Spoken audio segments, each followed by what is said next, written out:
button now. We're live. Yeah. There you go.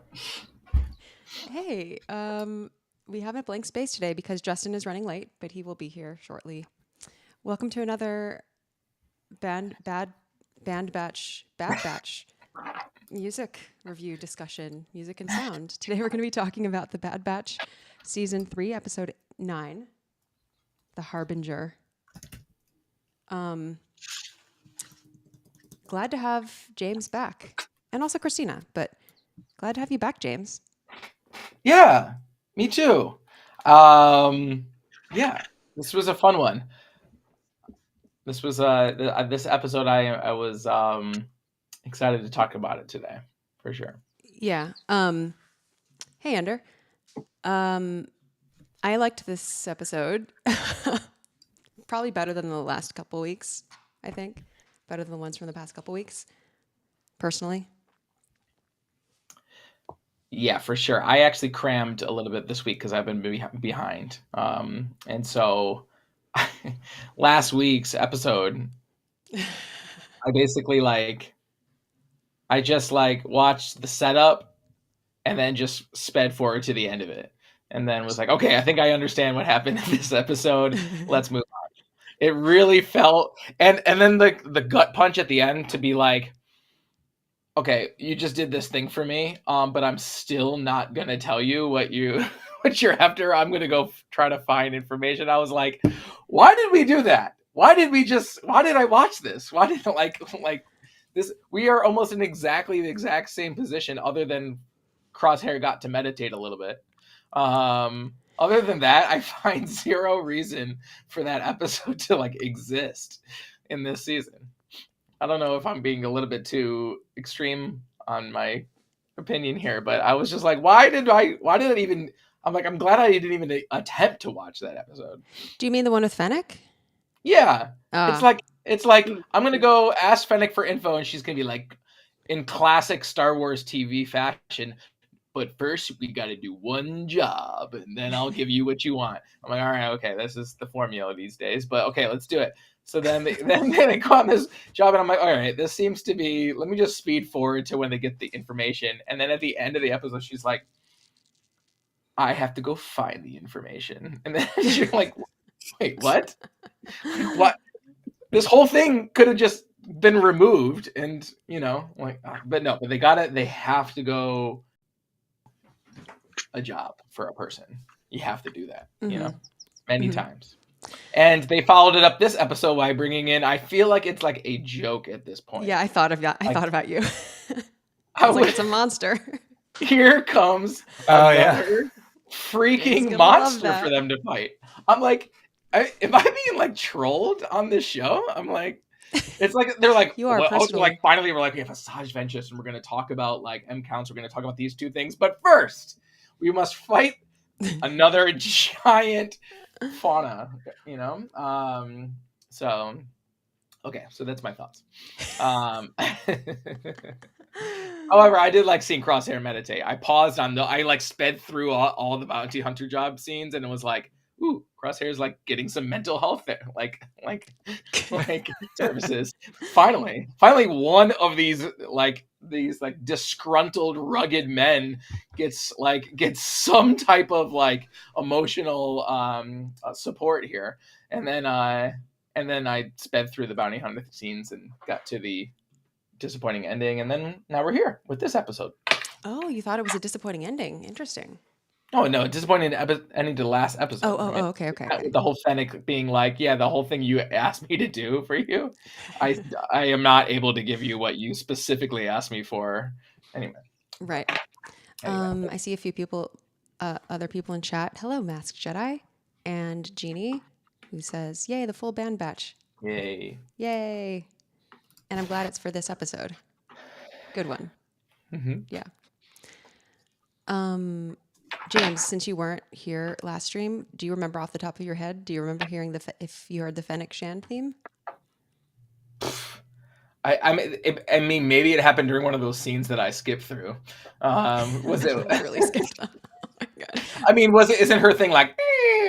Oh, like it's some like kind of like sound or something like that. Yeah, I mean, she had two things. She had like the pitch bend thing, and then she had that whole like violin thing. Remember? Right. Yeah, I yeah, gotta be honest with you. I was like, I'm not paying attention. I just need to get whatever story they want to give me out of this thing and get to today's episode.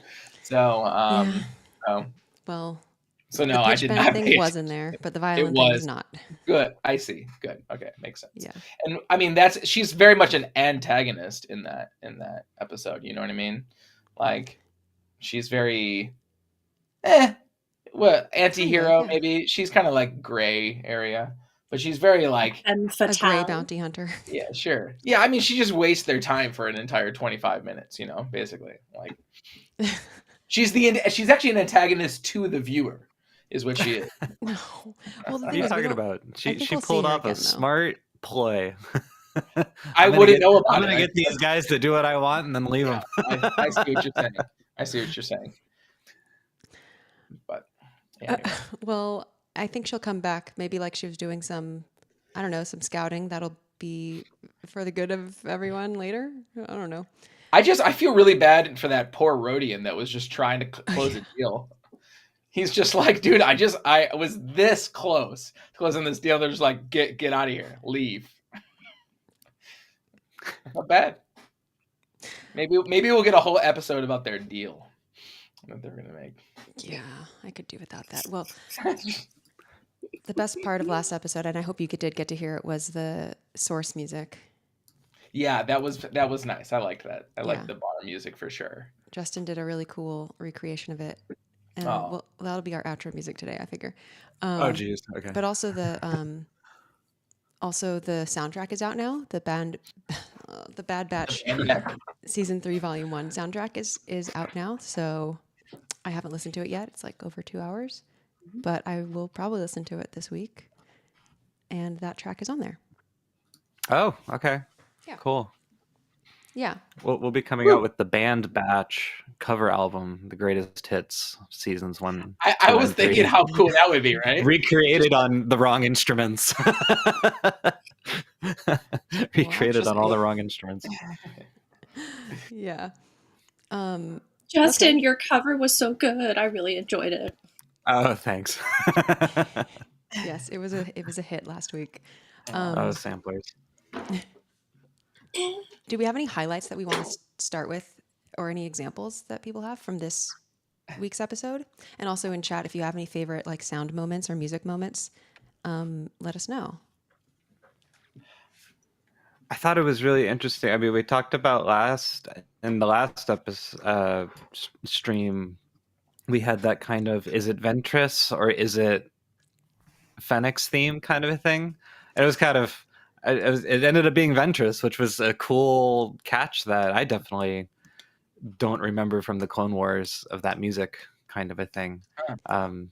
Which part? So that was just Ventress's music in general. I think I wasn't paying attention too much to the themes when I was watching that show, kind of a thing, as much as I do now. Yeah. So Do you mean the Clone Wars? it's definitely why, Clone Wars music in general and the different characters. But that was a cool. But then what was interesting is we didn't get any of that. We had one moment. I think I wrote it down, or at least I flagged it in the recording. One moment where we kind of sort of hear Ventress's little string bendy thing, and then never again. Right. Yeah. But we did hear other like themey stuff. Yes. Yeah. Can you tell? I got an example. Okay. Where maybe it's a theme, maybe it's not a theme, but where was this heard? Let's see here. Oh, nothing's playing. One moment. Oh, because it turned off. Uh-oh, it's low on batteries. I actually have one battery powered thing, so hold on. Let's see if this plays through. Yep. Okay. Yep. I'm gonna do this quick.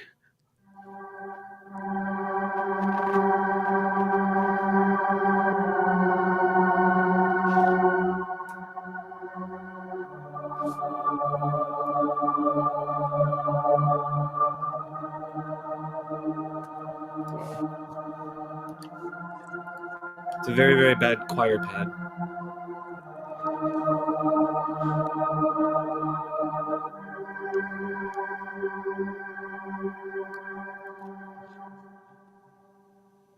I think that's the whole thing. It's probably held a lot longer. I just have a bunch of fermatas. Is that when Ventress is talking to Hunter and is it Wrecker or Crosshair, basically the batch, or no, it's Wrecker and it's Hunter and Crosshair at the end of the episode? Maybe it appeared at the end too, but it's definitely when Ventress is talking to the batch, which they do a lot in this episode, so it's hard to pinpoint. Any other guesses? Is it at the opening of the cave mouth, like in the 3rd minute? It is where they're standing. Yes, Okay. yes, at the opening of the cave upon meeting each other. But what are they talking about? This is very specific that this comes in during this spot, which is very funny to me. Do they talk about the M counts? They're talking about, they introduce M count, and eventually so this comes in at 4:48, and it's this very kind of ominous midichlorian. Obviously, it's not the midichlorian theme. It's a midichlorian theme. It's dark and ominous, and with a kind of weird, cheesy choir pad in the background, which I tried to faithfully recreate. And then actually at 5:56, the word midichlorian is uttered, never to be heard again. Once again into the void. They actually. Where's the timestamp where they say the word? 5:56. Okay, I was searching everywhere for it, but I had to I had to find it. She just does it like in like a throwaway sentence in the middle of dialogue. That's why. Okay. Right. Yeah, she says, I can't test your midichlorian levels without testing you, and I have some very big questions about these tests that she has. Oh, the test is interesting. I think there's a deleted scene from the Phantom Menace where Qui-Gon tells Anakin to run across town and get a flower and come back with it. Well, that was just go do something real quick. I need to go fight your clone guys real quick. Yeah, what did that remind? Oh, it reminded. Have you all seen Dune 2? Yeah. Yes. No, I haven't seen it. Okay. Well, just running up, go run and get the thing from the tree reminded me of something from that. Yeah. Yeah. Very nice. I actually, okay, so Ender brings up one highlight, which was the ending had some kind of nice, weird chord progression stuff. Yeah, The the music very, at the very end was ending? cool. Really? Yeah. Like the very, very ending? I thought was like into the Bad Batch theme, that ending? Like specific ending? Yeah. I don't know. I was bugged by it. I don't know why. I felt like it You were like bugged by it? This is my they ending had notes. they had Sick like 3 music. seconds. Awesome string thing. I felt like it was like 3 seconds too short of how much time they wanted, and they're just like, and it ends. Oh, okay. Quick, shove this in real quick. I agree with you, Justin. I had a moment where I was like, is there not another scene? I thought they were gonna do like some other like follow-up scene, right? With Ventress or something that gives where Right. it kind of just ended. It felt like not an ending. I mean, it did, but it didn't. I see why it's like cool, but it's just what? This is me not, having no it was skill like in Ventress's this theme, whatsoever. right? Was it? At the end? Hold on.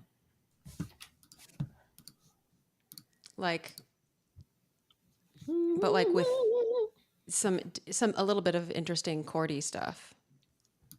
Like Arik Fons was saying. Look, I'll play the first time that I heard what's her name's theme in this episode.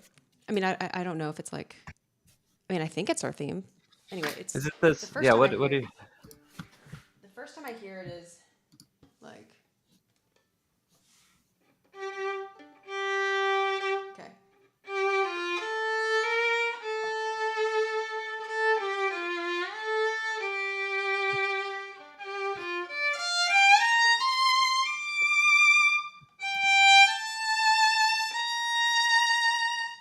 And I recognized it at the end mainly because of the second chord. It goes like. Right.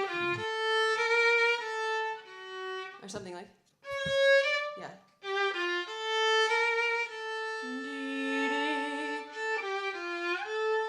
G minor.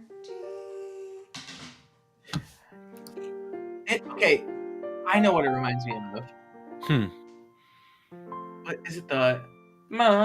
Is it like a Lord of the Rings theme? It's like that's what it's like. Everything is Lord of the Rings this season. I know everything's Lord of the Rings.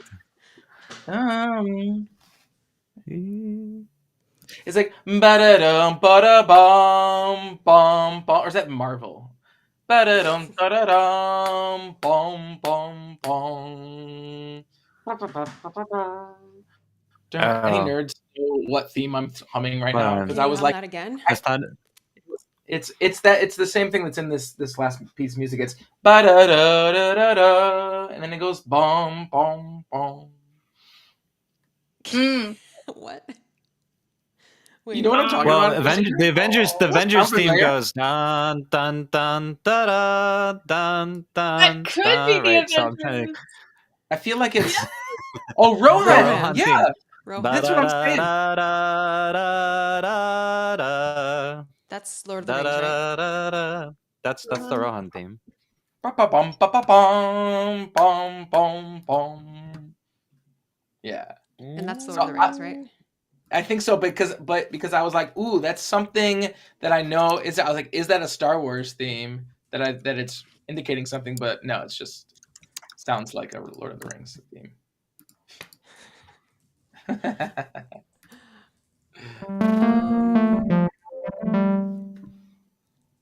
Yeah, I don't. It sounds familiar, even though I haven't seen the show, but I have listened to the soundtrack, I think. So maybe that's. But wait, Jeannie, did you perceive that as a new theme? I'm not saying Which you're could wrong. be, I'm just saying that other people but probably. that could be remember. interesting too, because Ventress's whole thing is that at the end there is that I've changed, and we never really heard the old recognizable sound effect theme kind of a thing. So just showing this and kind of a whole new character, because if you think about it, didn't Ventress die in Clone Wars? And then she gets this little right, and then she gets this little line of saying like, I've got a couple lives left. So I'm curious if we'll ever learn how she came back, but it would make sense to kind of give her a new theme, a new sound with it. Does this theme appear when she's on the boat channeling the fish? Yes. Yep. Right. And what's also interesting too is because, and this is me reaching so far, right at the beginning of that boat scene, we hear the was it a whole step, Xanthi? Where? That we determined the whole step slide. Yeah, I think that's what we were saying. Yeah. The whole step slide. Okay, so the beginning of this whole fish force part, it's reverse. It's very low and it goes ba ba. It's like the reverse of her theme. If they were being clever like that. Yeah. Anybody else notice that, or is that just me? No, I did notice that. That does make sense, actually. And it was. Yeah, it was like. It was on viola too. Mm-hmm. It was like.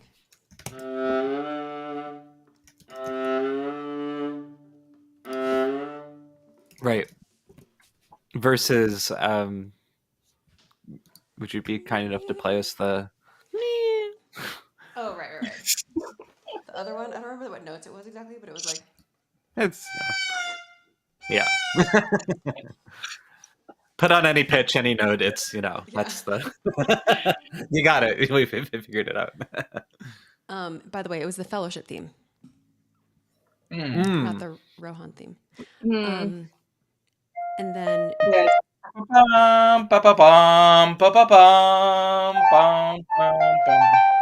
Right, I knew it was in my nerd. It was in the nerd music folder of my brain, so I just wasn't sure. It's a good folder.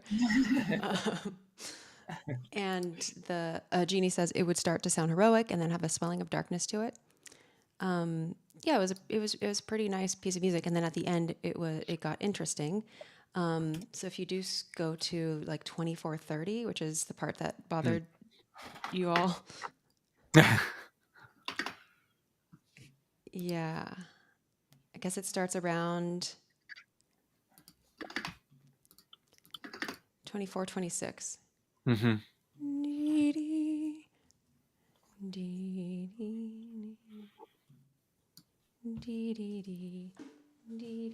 It goes.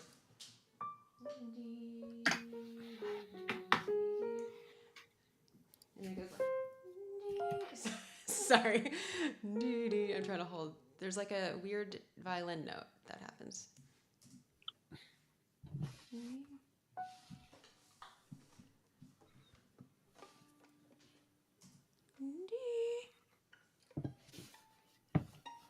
Sorry, watching a violinist figure out their notes.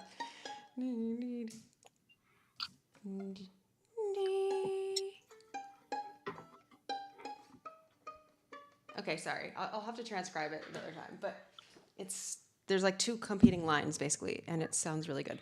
But yeah, Ventress's theme, potentially new theme. So Jeannie says, I did to perceiving it as a new theme because she's on a whole new path. And yeah, I can buy that.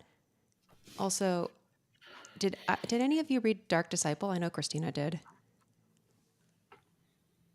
Okay. Yeah. I mean, I'm probably not going to. I don't know if you were trying to. Oh, I'm just trying to I was thinking about how Star Wars put out an official thing being like, this does not, conflict with the events of Dark Disciple. And I was expecting it to be more explicitly not conflicting. Right. It was not. I watched. Go ahead. I sensed you were going to ask the question of what? How is Ventress alive? And I watched the Screen Crush about this episode, and in the Screen Crush, he posits that that once Ventress eventually, the death that Ventress experienced was really just the Force lightning thing, so her body was kind of fine. It was more so they immediately put her in stasis. And then Quenlin drops her in the healing waters of the Dathomir, the waters in the Dathomir pools. Yeah. And I guess she revives at them. Well, that's his suggestion, is that she heals once that would she's be, yeah. Well, I think they've already set plenty of precedent that if somebody from that planet dies, we can probably figure out a ridiculous way to bring them back. You know what I mean? I think they've already cat's out of the bag on that one already. So I think it's can someone remind me, what was the last Clone Wars appearance she had? What was she doing last? Does anyone remember? Was she with Boba Fett and stuff? She was definitely being a bounty hunter towards the end of her arc in that show, right? But is that the last thing she was doing? Or because she was looking for what's Dooku? Boba Fett. Actually, yeah. But yes, right, exactly. She was with Boba Fett on that job, right? Mm-hmm. Was that the last one she did? I don't remember the order of her appearances in the Clone Wars. But anyway, asking how Ventress survived misses the point, in my opinion. Witchcraft. No, but my greater point was that even though I have read the book, I don't know if I would have. That it's so hard for me to keep track of certain timelines sometimes that I don't know if I would have immediately registered that this was a wrong place a quote unquote wrong place in the timeline for her to be alive.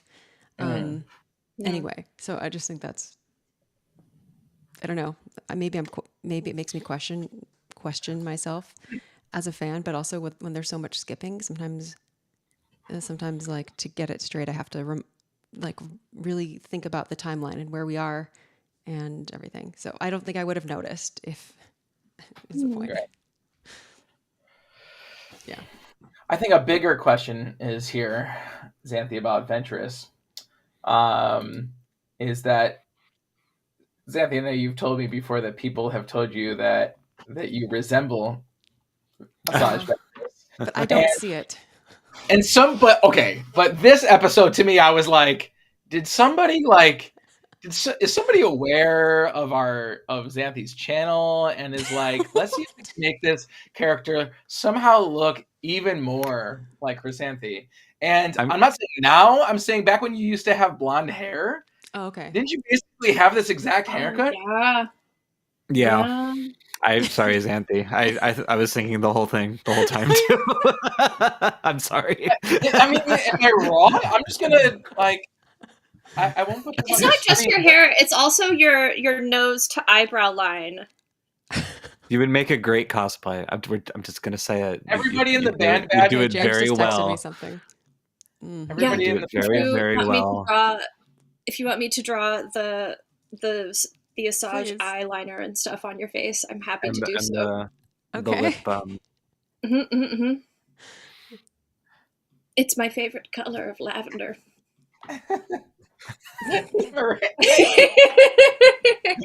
James pulled images from my website for this. Tiny bit, yeah. Wait, I don't even remember. I mean, you'd have to have shaved sides, right? Yeah. Obviously, but I mean, you're Or like gel it. I don't see what's the. I guess I need to see what she looked like in the episode. I don't even remember what she looked like in the episode. Faces are just. I have a drawing of her eyeball that I made. Yeah. The makeup approach is different for sure. With the brow line drawn as well. It's kind of like... You have kind of subtle eyebrows. Like I don't think I could say mine are subtle. Like you could, I don't know. Yeah, I don't know. Okay, this is a lot. Yeah. Anyway, it needed to be said. Yeah. Thank you, James. I did have a moment where I was like, how did they somehow make that's quite funny to me. I actually looking in this episode, I was like, I forgot that she had blonde hair to begin with. Has she always had blonde hair? No, I mean, she's always had a shaved head, so you didn't really know. Bald, that's right. That's right. That's why. Oh, that's also why I got comparisons, probably. Yeah. Okay. Anyway, you'd have to do the lip thingies on me too. Yeah, and some shading to get the intense Asajj Ventress pout. Some blue contacts as well. So. Anyway, the next Star Wars celebration is going to be lit. It's going to be. Only if you both dress up as Thrawn. Oh, both of us? Yep. Okay. No, I think Justin and James need to dress up as Thrawn. We'll both be Thrawn. Both. Yeah. I'll work. Maybe one can be Thrawn and Thras, and. I'm going to specifically go as Ahsoka Thrawn and work on my dad bod for that. We'll work. The Elon Musk Thrawn, you mean? The Elon Musk Thrawn. Elon Thrawn. I'm going to go for the Thrawn, decorated with his, his chains and stuff. Yeah, that's a good one. Mm-hmm. Okay, so any other examples to play from the Bad Batch?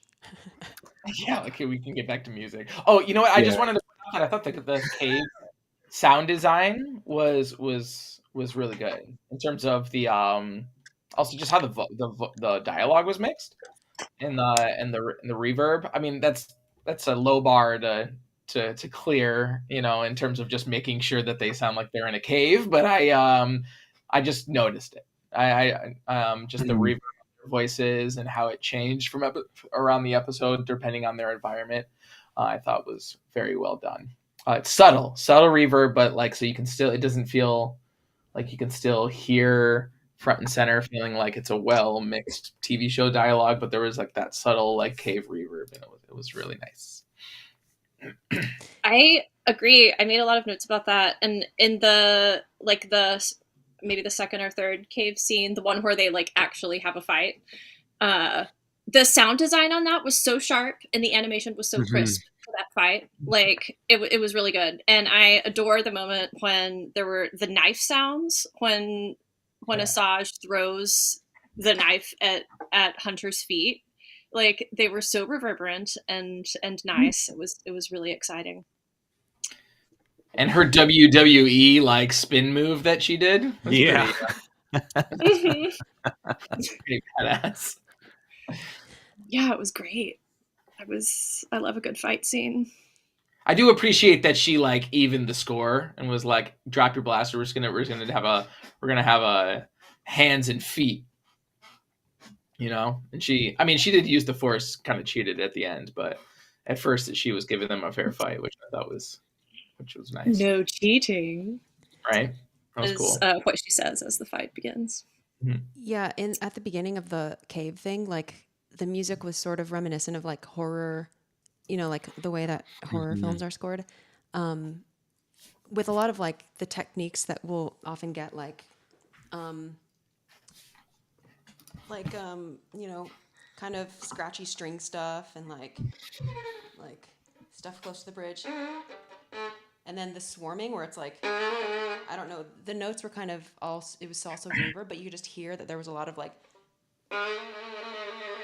type of thing, and then the progressive and like the way that it mixed with the sound design, and then it kind of transitioned into the ostinato when we're going outside of the cave, because the batch is like, "Where's Omega? We can't find her," and you know that's when the percussive hits start more, and it's like.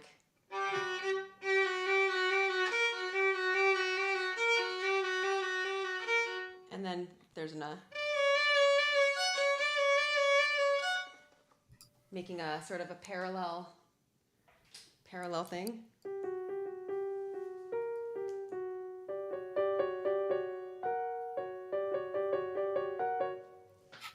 They're like, "Where's Omega?" What do you think about that? Like, would you call that a theme? Because it came back so many times during the episode. And I was just thinking, like, it came back, it was developed. It was developed? In what way? I think it was developed, or at least I decided to call it theme because I was like, I don't know what it is, so I just want like a word on the page every time it appears. For sure. But I ended up making notes about it like lots of times, and so I wasn't really sure. I mean, it just came back a lot during the cave scenes. So maybe it is a thing. Right, there was that right when they first actually like meet Ventress around 3:30. There's this kind of. Are you thinking of that tune, Christina? Yeah. Yeah, it comes in like really early. It's like very kind of mysterious and who's this character? Yeah. We don't know her, but we all know her, but we don't know her, kind of a thing. You know? Yeah, where like the main content is about like a step, a leap. Like like that's kind of like the main where like we're stepping and then we do like a mysterious leap at the end. Yeah. And I feel like that did the first time I noted it was like somewhere in the second minute, actually, when Hunter says she's the only lead we have. And it was a piano line. Oh, right. Yeah, it was a nice piano line that first introduced it in the second minute. Maybe like 2:20. No, before 2:20, probably. For the leap thing, are you talking about like? It's like that thing? That was the develop. I would call that when the theme was developed, because in that case they're more like transposing it up a little bit, and when they did that, it was later on, I think, that it was.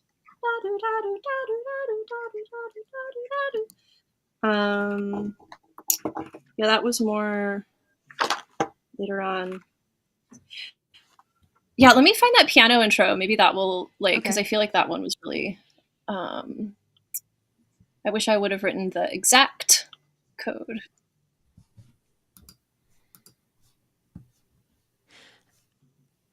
So maybe it is. Maybe it could be. Maybe.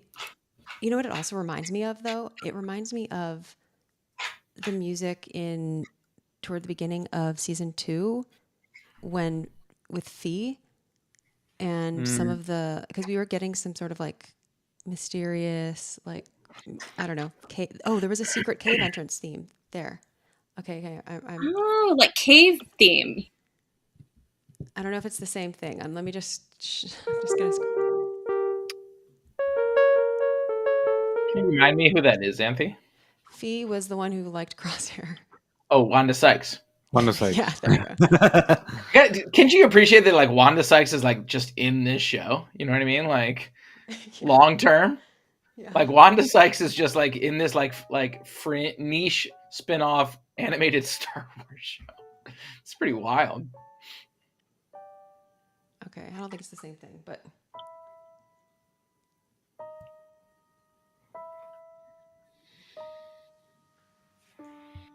and then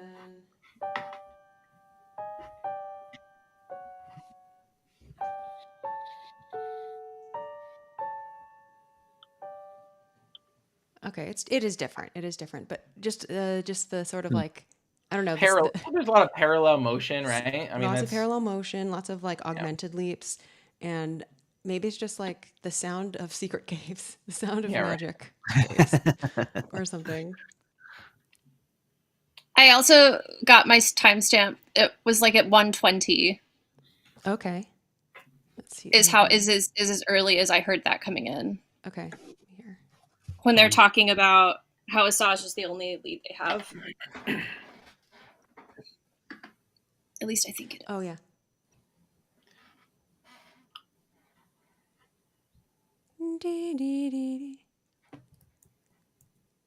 Like that thing? Yeah, I think so. Like, it's the flavor. Oh, it might be more like in the teens. Got One flavor. teens. 118. Sure. It's very quiet, so it's like hard to very hear. It's like, and so like since we're like live, it's hard to like tune in and hear like the like quiet piano at the back of the soundtrack. Yeah, but it is kind of plucky, like harpy or something. It is, yeah. Yeah, see, I don't know. I don't know, because I feel, yeah, for the question of like whether something is called a theme, that's a very, people have different standards, I guess, of what would count as a theme to them. But if you were really, it seems like you were perceiving some repetition throughout, like that wasn't the only time. So maybe, I mean, this is probably what Frank Lehman in his catalog would, maybe he might call this like an incidental motif. Totally. Keep an eye on it. Keep an ear on it, I guess. Yeah, unless they have another cave scene, I suppose we won't hear it again. But you know. Yeah. Does anyone else have other examples to jump in with? I just I think want the to music comment. in this episode, there was a lot of cool stuff in it. Well, I had one moment, and I'll get Cool. to it for. But I just do want to say one thing. Is like, does anyone else think that these like Jedi tests were like surprisingly like off-brand for Asajj Ventress, right?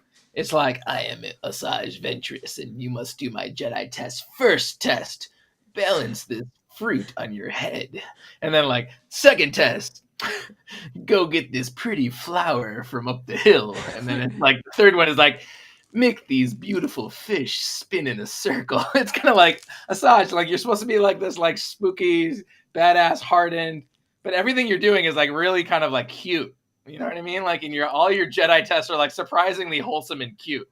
I mean, maybe they're like standard tests, but it's like I was expecting something a little bit more hardcore from Asajj Ventress, you know?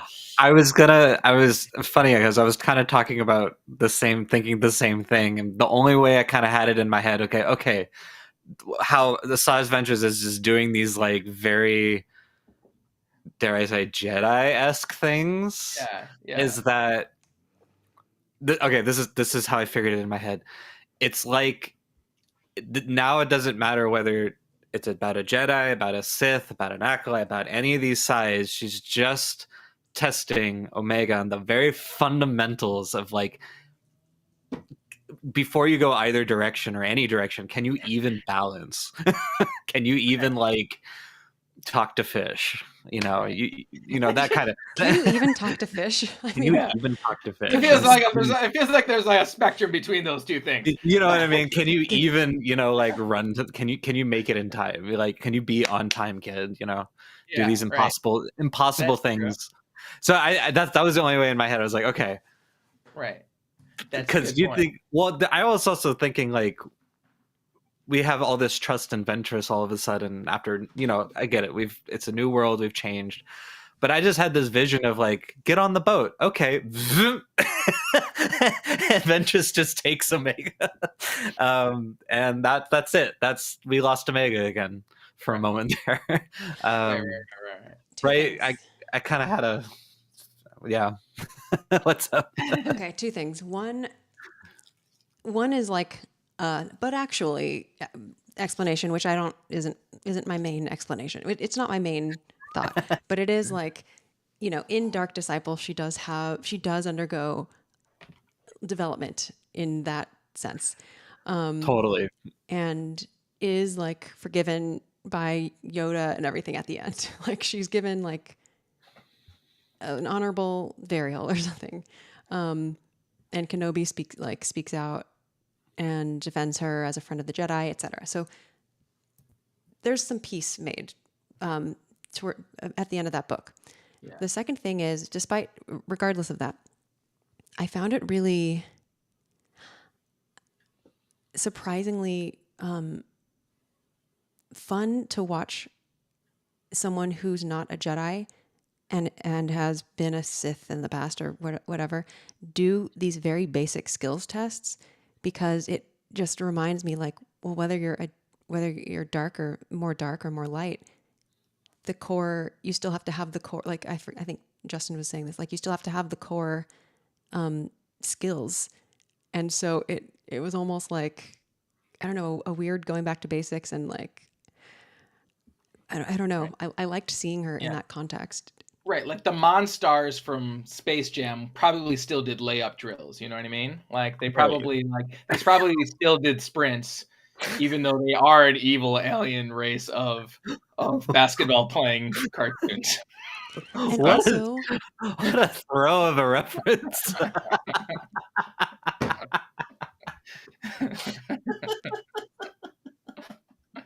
You know what I mean? Like they still got to practice their free throws. You know.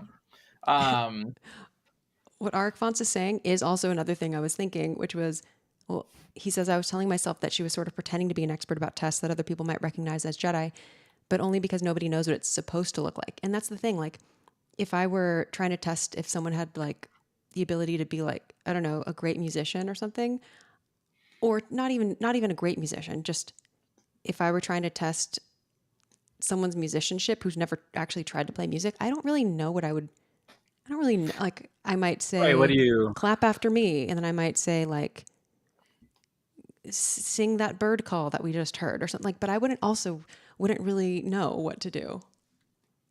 Cause they weren't like, she probably doesn't remember the test that she was given when she was first identified as Force sensitive.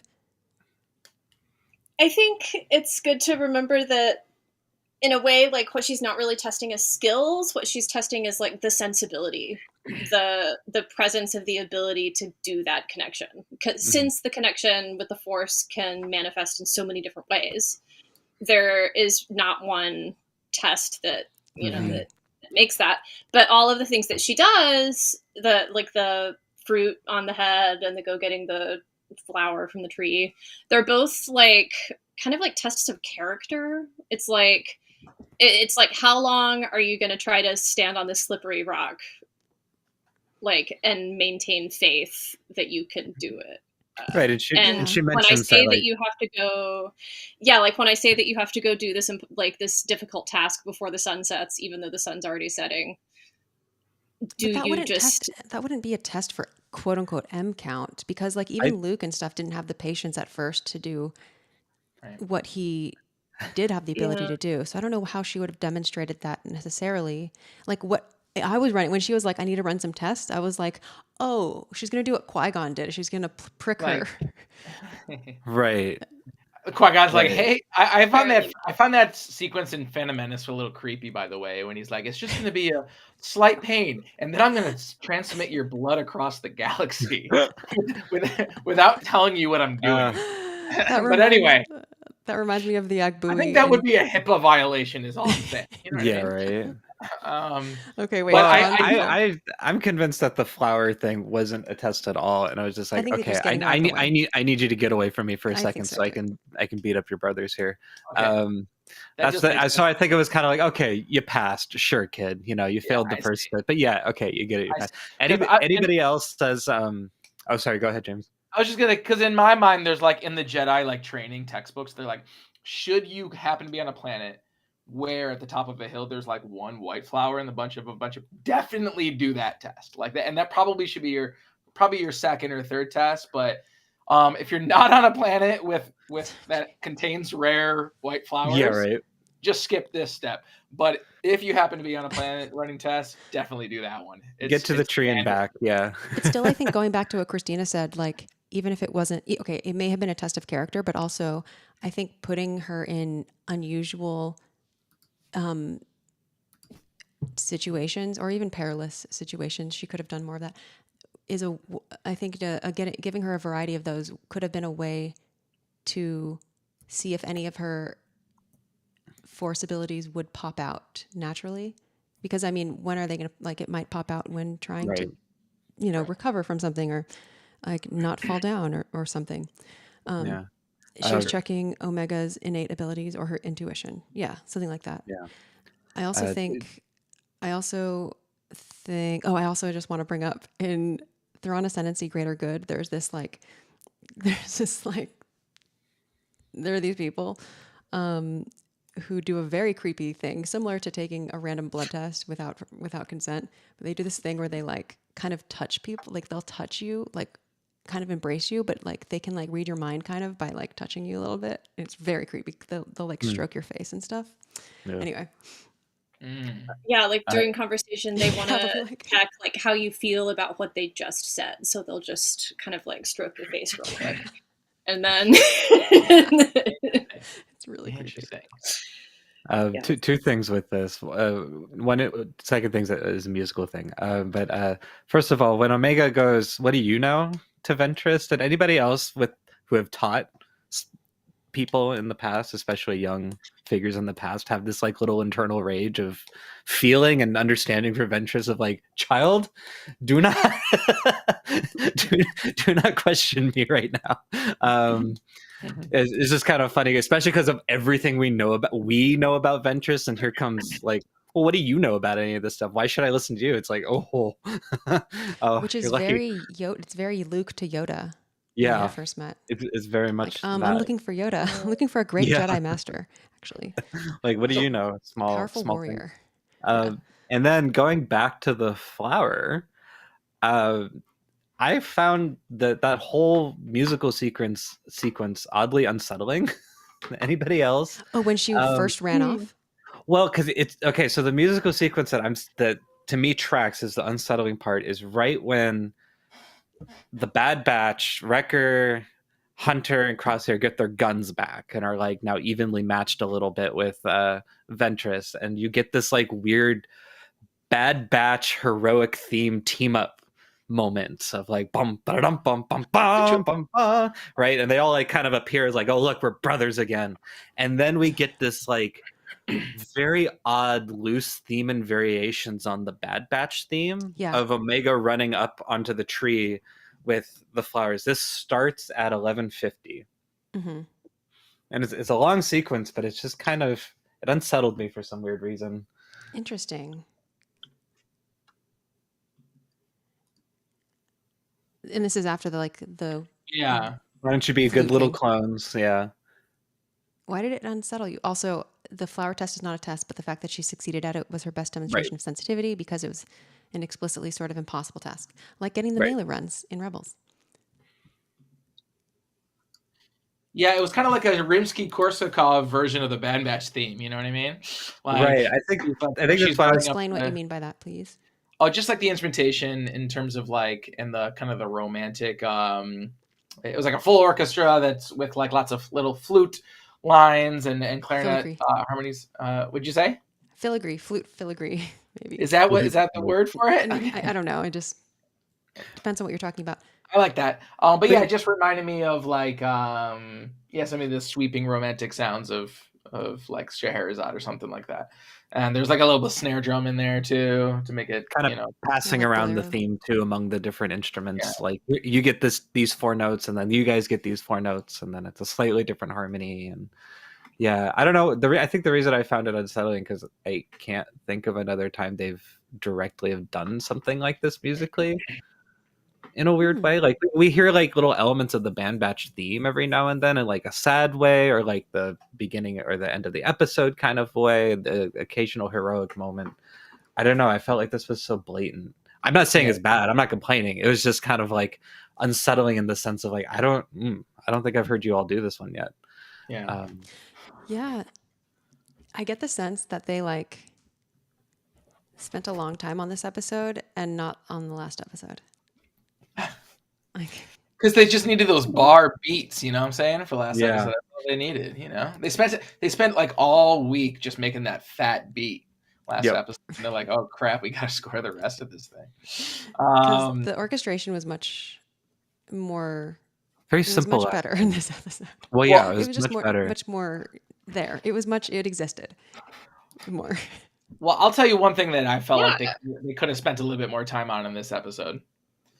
Was finding some other like way to represent force meditation than being like, here's a flute that sounds like it's from somewhere in Asia. You know what I mean? Like but it's also like, Celtic and also Native American and all these things. Yes, yes, James. Oh my goodness, yes. Thank you. Yes. Yes.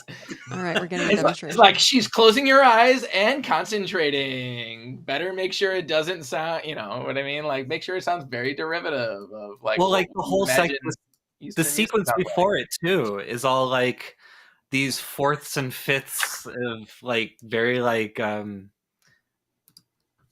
don't know, I feel like you're in the training section of a very like westernized kung fu film.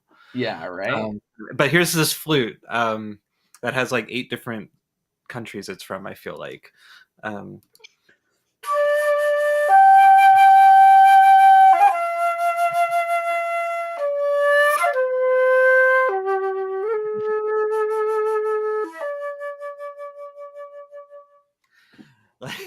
Yeah, there you go.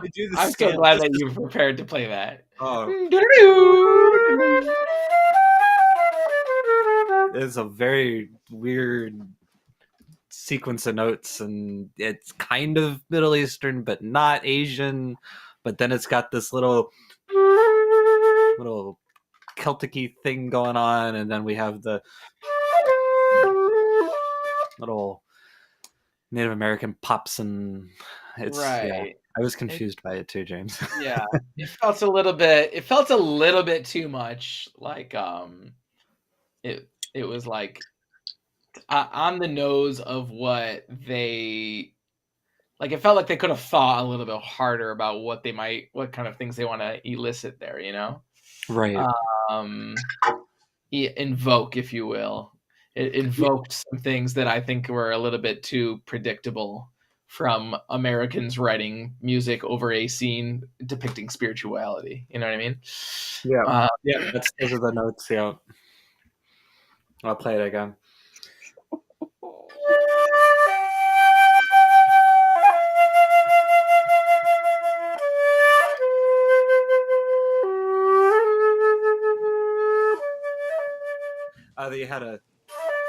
I just heard a, and it's cool too because you get the right at the second measure there.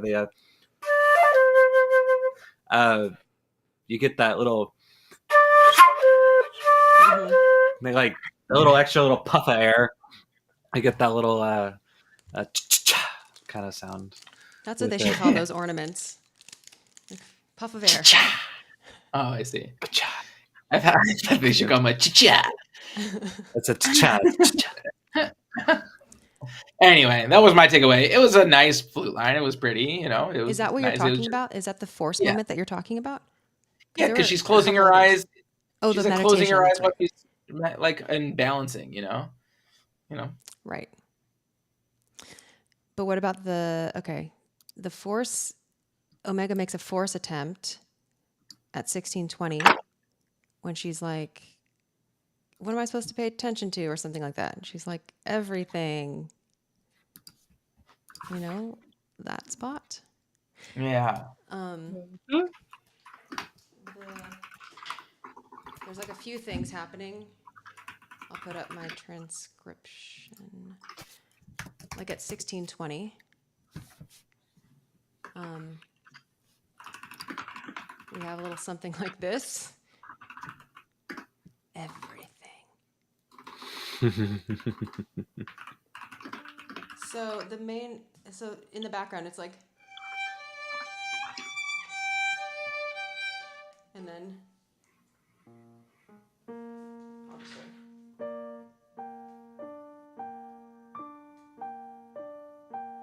which is underneath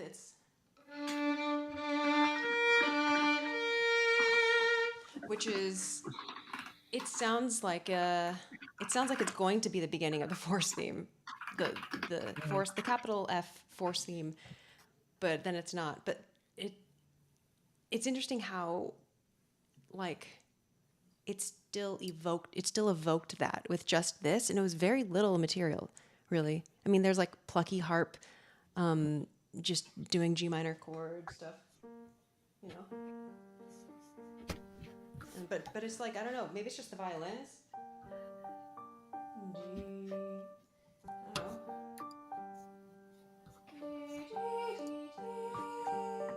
Maybe it's that minor sixth. 1620.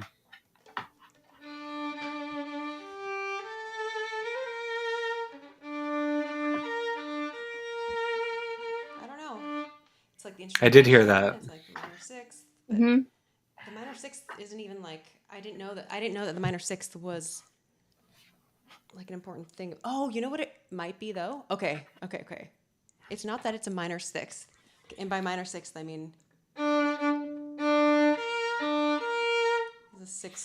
there's a minor sixth of the interval between those two notes. It's that it's in G minor, but the starting note is the fifth of that. It's the D. So that's the fact that it starts on a 5. And the force theme doesn't do a minor 6, but it does start on the 5. And so I think what I'm hearing is that it starts on the 5th and it goes up. I think that's contributes. Right, but instead of landing kind of the way the force theme kind of yada, like it bypasses misses the 1 and goes straight to the 6. Because Omega's not like doing what Luke did, which was like, oh, you want me to do Jedi stuff? Yeah, I'll immediately defeat people, do cool things without any training, or at least. Wait, I want to talk about I thought that moment was really nice. Oh, go ahead. Yeah. And before that, just like a couple of minutes before, there was some really nice pitched percussion, and I was wondering what you guys thought about whether if it was it like some vibraphones, or was it like something that's not a vibraphone but like trying to be one. Where? And I wrote down that it was between 15 and 15:30, kind of as they're starting the boat stuff. Let me see if I hope my notes were correct. I wrote strings and plucky thing. Oh, I think that's like a celesta or harp. I don't know if that's Mm-hmm. It does sound like a celeste to me. Everyone in chat, do you know what a celeste is? It definitely could be vibraphone with very soft mallets, but it sounds either more like it's a digital instrument, a celeste, or something like that. It's nice. It's very nice. Maybe too nice. Yeah, it's like not quite a particular thing. I feel like it's not twangy enough to be an actual celeste. They have that was. Does everyone know what a celeste is? And a vibraphone. It's so hard with the mix on some of these shows to Glockenspiel. like really put, for at least my ears, to be able to like really zone in on a sound like that. Like it definitely could be a vibraphone, but I to me, like I did, that's not where my brain went immediately. Yeah, it's also true that like yesterday when I was taking notes, I was just listening on my iPhone, just Oh, so it was bringing up the the high basic stuff. iPhone speakers. So I bet that it heightened that area of Mhm. pitches and took all that bass stuff that we're hearing out. Mm. Right. And then when I listen in headphones, of course, it's different. And then on a television, it's also different because I feel like TVs kind of like to keep that low mid range pretty loud. Totally. Yeah. It's so unfortunate. I listened in 3 different ways. Yeah. It's so unfortunate to me that like I'm sure most people realize this, but like it's just like so much. I mean, maybe a video or a photo expert would disagree with me, but the ratio of how much you lose on a mobile device from the original product in terms of the audio quality versus the video quality is just like so more heavily weighted on audio quality. Like at least with these screens now, you get a 4K image on your phone and you're seeing, I know that I'm sure there's some film junkies that would be like, no, you're missing so much if you don't watch it on film on a screen or a big whatever. But to me, just how much you lose on like, and just how much information is lost on these speakers. It's just like totally outweighs, like the experience is so different. And I think it's, I mean, this is such a tributary of a conversation, but I just meant it's just like such a, I wonder if there will exist technology in the future that can really present like very high fidelity from like a phone. You know what I mean? Somehow it creates like a beautiful, warm representation that's not too loud for the public in your ears or something. You know what I mean? Like, I don't know. Like just that's coming not out. like a headphone. It's not headphones, you know, like it's Right. still, but it's just beautifully mixed and you can hear the warm, you know what I mean? But I Okay, don't know. a few things come to mind for me when I hear that, and one of them is like, first of all, I wonder. I feel like there are a lot of challenge. Obviously, I know you know that there's a lot of challenges to doing that, but I wonder if there are unavoidable, like the volume is going to be lower on a phone. The speakers are also, they're smaller, but Yeah. I wonder if what's it called, the sound curve, the Fletcher Munson, the equal loudness, the thing where it's not equal. You're not going to hear at a low volume. You're going to hear higher pitched things, Right. louder, disproportionately louder than things in other ranges. So I feel like that curve will always be messed up depending on what volume. Yeah, I'm talking about magic technology right now. Oh, okay. Yeah. In that case, I'm talking about things I can't imagine them creating. I think Yeah. that's I'm all for the magic technology. Yeah, we're talking about the future implants. That will just it's like somehow you can target people that you want to hear in full fidelity, like when you show them something on your phone, you know what I mean? But like the person across from you on the subway train still doesn't hear it very well, you know what I mean? Right. You and your friend sitting down next to you, instead of wearing headphones on your ear, it just like sends you a perfect like mix into your ears while you're watching it or something, you know what I mean?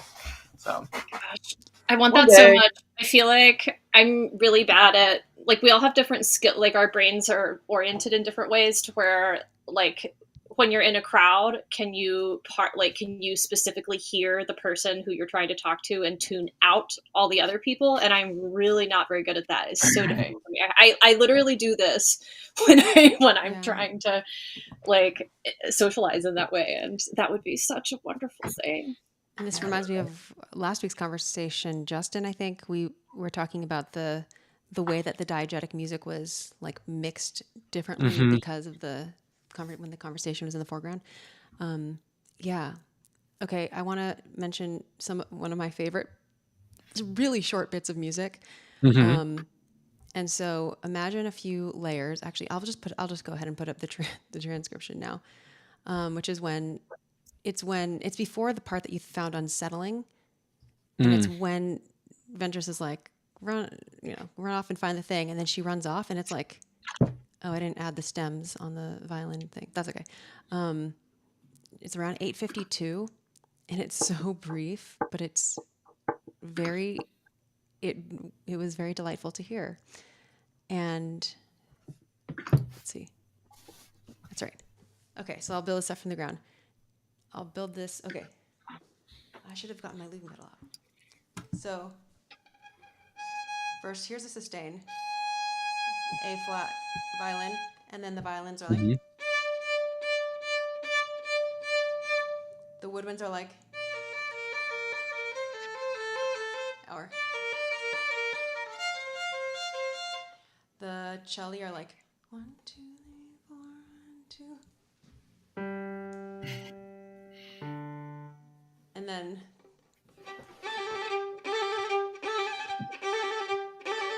this is all at the same time. Yeah.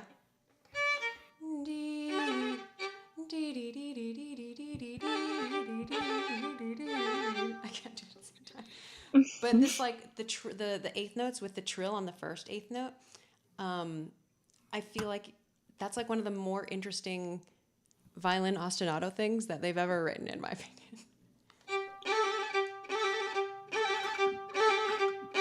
So it was just a really cool.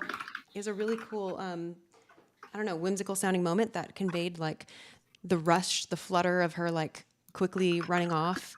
And it was so short lived. And I think it was orchestrated really, really well with all these different lines of like that plus the woodwinds like oscillating kind of at the same time, but differently. Very nice. I have a notation question about that, which is when you write that trill in, generally speaking, like the big notes would just be the ba, ba, ba, ba. But would you do what you did in the excerpt you just showed us, where you just write TR, or would you actually see some of those tiny little notes that are like, like, can you repeat the question? Like, how would you notate the trill on those notes?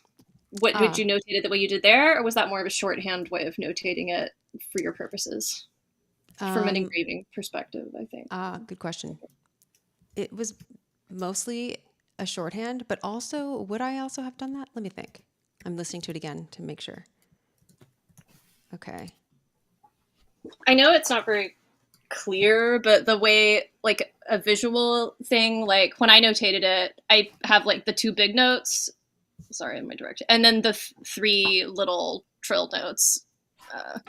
Yeah. Sorry.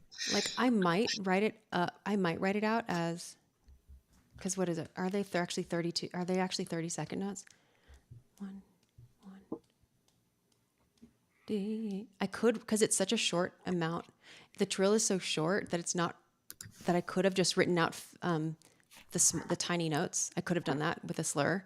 I think it could go either way.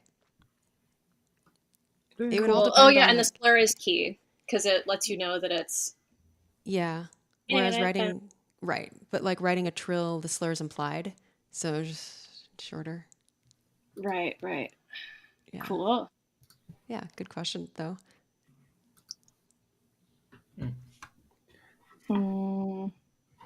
Those are all of my main transcription notes, but I also think let's see, I'm trying to think. I got one that I can't find anymore.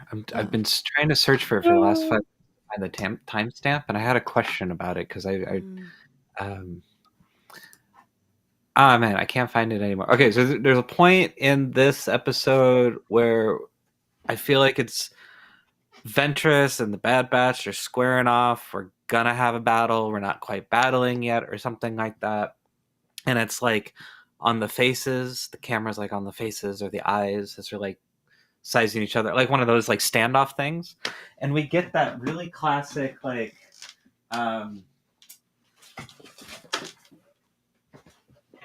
clearly the wrong instrument, but just that classic silence. Maybe there is like a little thing underneath and you get this.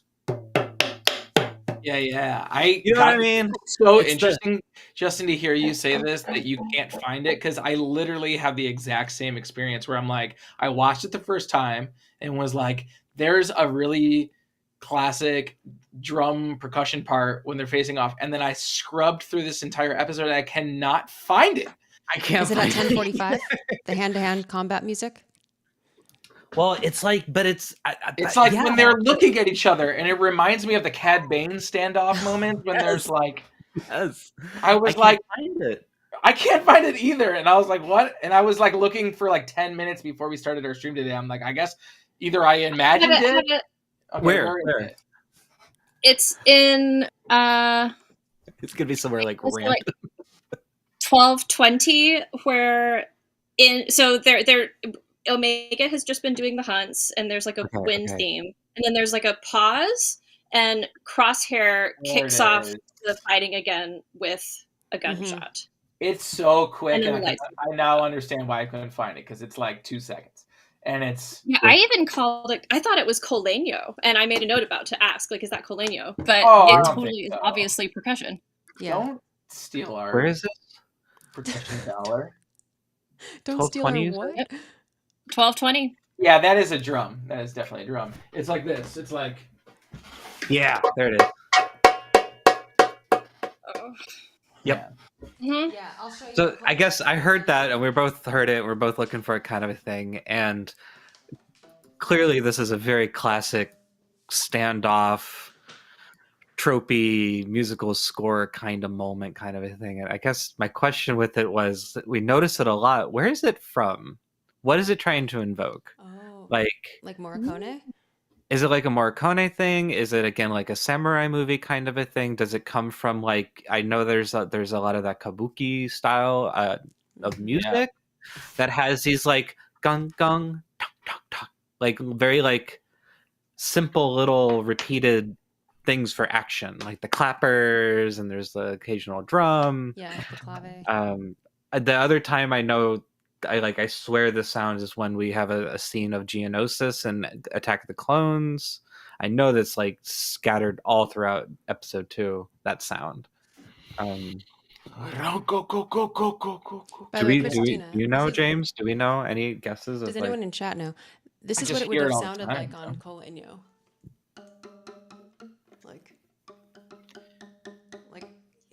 It's also funny. Yeah, not as good. Not as good. No, and hilariously, the time that I specifically thought that was when I was doing the iPhone listen. So I bet that it kind of removed the pitch of the drum. You're hearing percussion when there is none. You're hearing things that are not percussion when there is percussion. What is happening? No, that's just power of different speakers. Because now I'm here on my headphones with it. I'm like, why can't I find it or hear it? But on the TV downstairs, that was like, yeah, it was right in your face, straight down the middle in your face, kind of a thing. I don't know what that's from. I'm trying to think of like a famous scene that definitely does it, because that's oftentimes like the root, right, where something is really iconic. And then it just becomes standard, like a really iconic moment, and then people kind of like reference that in different ways. But I'm trying to think of. I wouldn't find it. I wouldn't find it unbelievable that it was a Morricone standoff kind of thing at some point in some Western. Am I blowing it out of proportion if I say that, like, I think it's more like, and I don't think, I postulate that it has more of just like a historical cultural significance, in the sense that almost all the cultures I've thought of as we were having this conversation have some kind of drum accompaniment of fighting, either in like in a lot of contexts, like in the kind of in the Western world, if you think of military drums signifying various attack things, but it made me think of more artistic ways of expressing that as well, like in Indonesian gamelan music, the way that the whenever there's a scene where there's a warrior fighting, I feel like there's always a drum solo that goes with that warrior solo fight. And I can definitely picture, I don't know much about it, but I can definitely picture it in a lot of like Japanese things I've heard or Chinese things I've heard. That's what draws me too. Yeah, very Japanese. I would say that's true. I in terms of like the mechanics of instrument playing, the family of instruments that most closely resembles actions that you take while fighting another person would definitely be percussion, right? Literally taking an implement and smacking something with it, or hitting it with your hands, smacking, hard hitting. To me, it's a easy. Outside of the sonic properties, just like the sheer idiomatics of what you're doing when you play percussion is basically the same thing you're doing. Just replace your instrument with a human being, and you're basically fighting someone. So yeah, as opposed to there's like levels of removal with any other instrument family. Like when you're playing flute, there's not really much you're doing that resembles what, other than like spitting in someone's face or something. I guess maybe a violin bow is not unlike a sword in many ways, but that's a very specific way to fight somebody. That's like slitting someone's throat. But thinking it's just intimidating someone, yelling at them, So I think we found one in the chat. Sorry, I got excited. Oh, okay. Yes, wait. That is a moment. That is a moment. The way that instruments do or don't, like how I think it's interesting how instruments are chosen to represent certain, I don't know, either emotions or things that are spatially happening or things that are actually happening. And I guess something like percussion can more tangibly represent a physical, like a thing that is happening or is going to happen. Whereas using a flute or like a violin is sort of more used as an emotional representation. I don't know where I'm going with that, but it is just making me. That's the extent of that thought. I will take a little bit on that.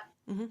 It occurred to me too that percussion leaves so much space because it doesn't really usually have a sustain, and that leaves room for counterpoint between either the fighter or the performer and the musical instrument, which made me like if you can that interaction between what's really going on and the soundtrack, and it made me think of like the Roman Empire specifically trained their soldiers to march in the same time so that they could approach cities that they're planning to besiege with like a horrifying drum beat that's just like horrifically perfectly timed, and it's the sound of metal boots clinking on the ground. And what was the other one I was going to bring up? Drum beats, percussion, counterpoint. And it made me think of things like even like flamenco dancing. How there's the like I haven't tried to do that in a while. Sorry, that was not very good. But yeah, it just makes me think of that. The boots are a good point because I also just think of like Star Wars and think of like the stormtroopers running and then like the strings are going like boom, boom, boom, boom, boom, boom, like kind of carrying on the stormtrooper running stuff. Yeah, if you put like some flutes and strings on top, like too much sustain on top of that, then you lose all of that. You lose the sounds of the body moving. Yeah. Okay. Maul and Qui-Gon and Obi-Wan waiting between the laser barriers to resume the duel had drum use like that. And yep, that's a really good thing to bring up. Mm-hmm. Yeah, classic scene. It is sort of like also like a nervousness, like a restlessness, like come on, come on, come on. Yeah. That's neat. Hey, I wanted to bring up a topic of discussion. Okay. For today's stream. Okay. I'm feeling conflicted. I guess my similar conversation was a number of weeks ago when I asked, hey, do we want Crosshair to die or whatever? This is a similar discussion around this time. It's like, how do we feel about the fact that they're like making Omega, like, all right, hinting at she likely like will become a trained force user at some point in the future, and they've kind of taken Omega's standoutness of her character and like made it like kind of not the reason why she's special is that she's now force sensitive, but kind of like, okay, maybe I'm giving my own opinions while asking this question, obviously. But yeah, how do we feel about this new direction? To me, I'm feeling it's kind of like Sabine becoming a Jedi. It's kind of like what do you call it? Finn becoming a Jedi, or like characters that at one point in time like had, I would say, like value and strength of their own, and kind of like Star Wars seems to like need to empower them with the Force to now make them like, I don't know. It's kind of seems like a cheap trick that all these pieces of media keep doing. Is like, why can't we just have a character that like is the main character and is awesome and badass, that does not need to be a freaking Jedi or tangential figure to a Jedi? You know what I mean? I feel pretty strongly that the use of the word Jedi is like the word Jedi is overused, and the Jedi is basically like a religion or something. Like it's like a way of, it's a lifestyle. So even if you have Force capabilities, that does not mean you're a Jedi. There's plenty of people who. That's why I said tangential to into Jedi, because it feels like the place where like Luke fell in the original movie, where he's like, you're going to be a Jedi. Now it's kind of like we're still doing that with all these other characters, but we're just not calling it a Jedi, right? We're just saying like, you're a Force user. You know what I mean? I think my whole point is that saying tangential to Jedi is the problem. It's Force user, or like Force capable person, and Jedi is one of the tangents. Sith is a tangent. Person who's just really good at stealing stuff is a tangent. Person who's just really good at communicating with other people and has a great zookeeper is an example. So it's kind of like making, like, I feel like it makes it so that, like, I mean, maybe it's a little cheap to think like anyone can be a Force user, but it's kind of saying like the Jedi aren't so special. Yeah, I guess what I'm saying is, isn't like, there any other way to be special in the Star Wars universe than using the being Force sensitive? That's what I'm saying. Like, I think maybe the Jedi word is not the point of what I'm saying. Solo. but then you're just evil. But yeah, I mean, yeah, we got one movie about Han Solo. I guess I'm just saying that, like, it just feels like every show we've got like Grogu is of course yeah, but it's Grogu. Like Grogu is the Force user, right? In Rebels, it's like Ezra's a Jedi. In Ahsoka, I mean, obviously Ahsoka is a Force user, but it's like now Sabine like takes on the Force. Now Omega is a Force user. See, I got the idea that she was not going to follow the Force path. That's what I got from the episode. I kind of like what Rick Fonz is saying there. Like, I like to think that her arc will contradict her potential. That she decides that she wants to be a clone, a soldier, not a Jedi. I'm going to throw something out there. I'm going to do a prediction. All right. A famous James prediction. Here we go. This show is going to end with her going and training with Ventress, or and imply that she is going to go and train and maximize her Force potential. Okay. That's what this is going to happen. It might not say that. I think from this episode alone, you might be like, oh, she might go the other way. I think they will confirm that when everything's said and done, and I would even go even harder with my prediction and say that we might get a spin-off show with Ventress and Omega. This felt like a backdoor pilot to me, this episode. Ooh, that's a good one. Okay, James, your prediction has been noted. Okay, I'll stop saying my opinion and maybe it's been noted, and actually, I think I would kind of like that. I like the idea of Ventress having an apprentice or like a Padawan or whatever, because I'm all here for this new Ventress thing. Okay, but Matthew says, I don't think Omega will be a Force user. I think her blood can accept midichlorian transfer, and that's it.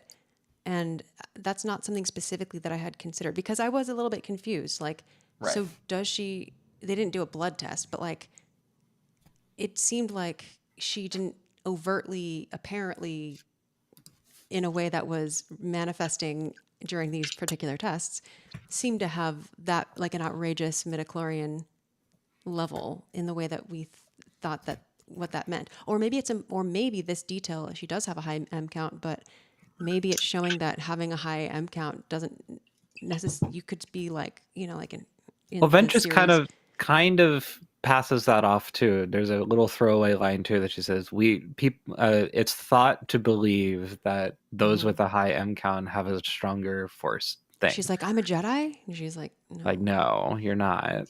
You're just, more aware than others kind of a thing. If you even want to open up, because she has the M count, but she doesn't even know how to, that's what Ventress is like, you're a good soldier, but you don't know anything about tapping into this.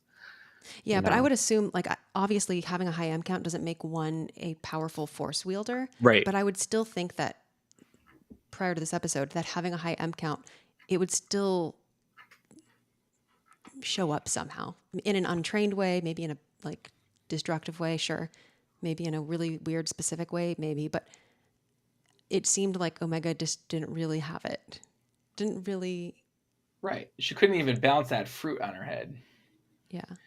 Stand on a slippery rock. I mean, come on. But the idea of her blood can accept midichlorian transfer is very interesting. Like, your blood can be a conduit for midichlorians or something. I'm just imagining in Phantom. She's a carrier, but it's like a recessive. I'm imagining Qui-Gon and Phantom Menace on the phone with Obi-Wan. Obi-Wan. He was able to stand on a slippery rock with a peach on his head. Obi-Wan like, no way. Anyway. I like what Matthew is suggesting there with like, it does occur to me that maybe she's just a good vessel. Like it might not actually, and also we assume that the M count has to do with the number of midichlorians, but they specifically say degradation. So when I hear degradation and I'm thinking of cells, what I think of is more like cells that replicate properly as opposed to cells that do not replicate properly and that issues develop. So it might not be that she has more midichlorians. It could just be that she has intact midichlorians, whereas a lot of the clones have some kind of already degraded midichlorians. Yeah, she could be like, I'm thinking of like what's it, like a surrogate or something for a, what is it, like? Because I don't know what I'm talking about. The other thing we haven't considered here, or I don't see brought up, is just like, remember the whole Boba Fett connection with her? Mm-hmm. Yep. Does that imply something about Boba Fett being like, potentially like, maybe that's why he's so good at falling into a Sarlacc after being knocked on the head? Anyway. Surviving. Yeah, like, surviving. But, and like, where... between like his ability as well? Yeah, that's true. Like, I'm also just thinking back to Project Necromancer and like, okay, so they want Omega for this awful project, but like, where I'll bring back my little drawing of his like magic circle. Like, where do we see Omega being in this magic circle? Like, I've got Palpy down here because he's got what looks like a clear, like, where the wizard sits, and then there's the tank in the middle, which I would guess is where Omega's meant to go. I don't know. And then all the other tanks for all the other sad people, they're gonna get like bled out into the middle tank. Like what are we talking about literally in terms of like, what if, I mean, for all we know, Omega is about to become Snoke version 1. So yeah, for all we know, right? That's the idea, right? The first Snoke, and yeah, because Snoke is a failed Palpatine clone, right? That's right. Like confirmed, right? One of many. As is Palpatine's sad second body that got destroyed by Kylo and Space Hefner. That would track if Palpatine needs a clone that will accept his midichlorian capacity, if that is the core issue. Because he says it's the most important thing to the survival of the Empire, which means, I mean, I can't think of anything Palpatine would value more than cloning himself. Right. Or finding a vessel. Mm-hmm. Right. Yeah. Or finding apt vessels. Mm-hmm. Okay, so M count capacity. Let's talk about like what the hell that even means, right? What like Oh, are you on the Ender, do you Wikipedia? care to explain more? no, but just like M count. That means that your cells have the capacity to connect with that midichlorian or have midichlorians, but they currently do not have those midichlorians in them, right? So it's like your cells are able to contain lots and lots of midichlorians that would help you connect with the Force. However, they don't currently have those midichlorians in them right now. It's kind of cruel, isn't it? It's kind of like, yeah, your cells would have been awesome at helping you connect with the Force, but they just chose like not to have midichlorians in them. Sorry, bud. Like, sorry, it kind of shook out that way. Like, what does that mean? Like, what would be the reason why somebody wouldn't have a high M count, but they have a capacity to have a high M count? Like, what does that even mean? Well, you could probably have a high sperm count but be infertile, right? Oh, yeah. That's a good analogy. God, that's so. This is such a That's- depressing way to like describe and make Wow. a genetic situation. You know what I'm saying? Like, this sucks. It's kind of like the midichlorians have specifically chosen not to go anywhere near you. Actually, even though all of your cells are like, dude, we're like, there's plenty of room for you. Is this great? Like, we could make this person that we live in like extremely powerful in the Force, but the midichlorians are like, nah, dude, nah, staying far away from you. Okay. Or maybe the gene is not expressed to make the midichlorians work like that. And maybe it has something to do with her being a clone. Maybe something, yeah. Yeah, I also have increasingly been thinking about like the genealogy of the Force, I guess, and thinking about kind of in lesser space or in the Galactic Empire, we have a couple dynasties of the Force. We've got the Skywalker family line, we've got the Palpatine family line. Is the Fett family line a thing? Like, is that like one of the things that basically like caused them to choose the Kaminoans to choose Jango Fett as their maybe just the fact that they can never accept midichlorians. They're like, wow, this guy couldn't be further disconnected from the Force. This guy. Well, I would say that he's.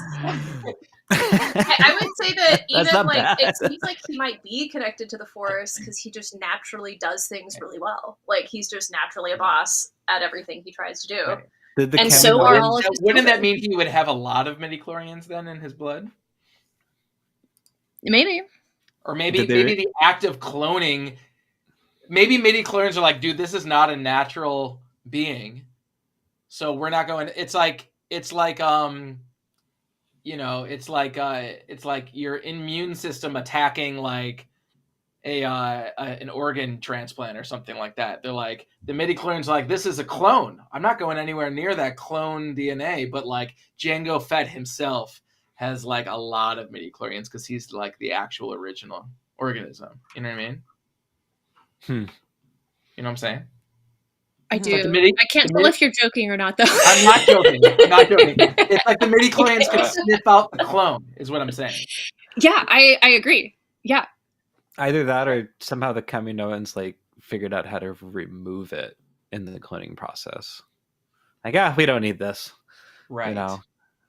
We don't want them to be like the Jedi, kind of a thing.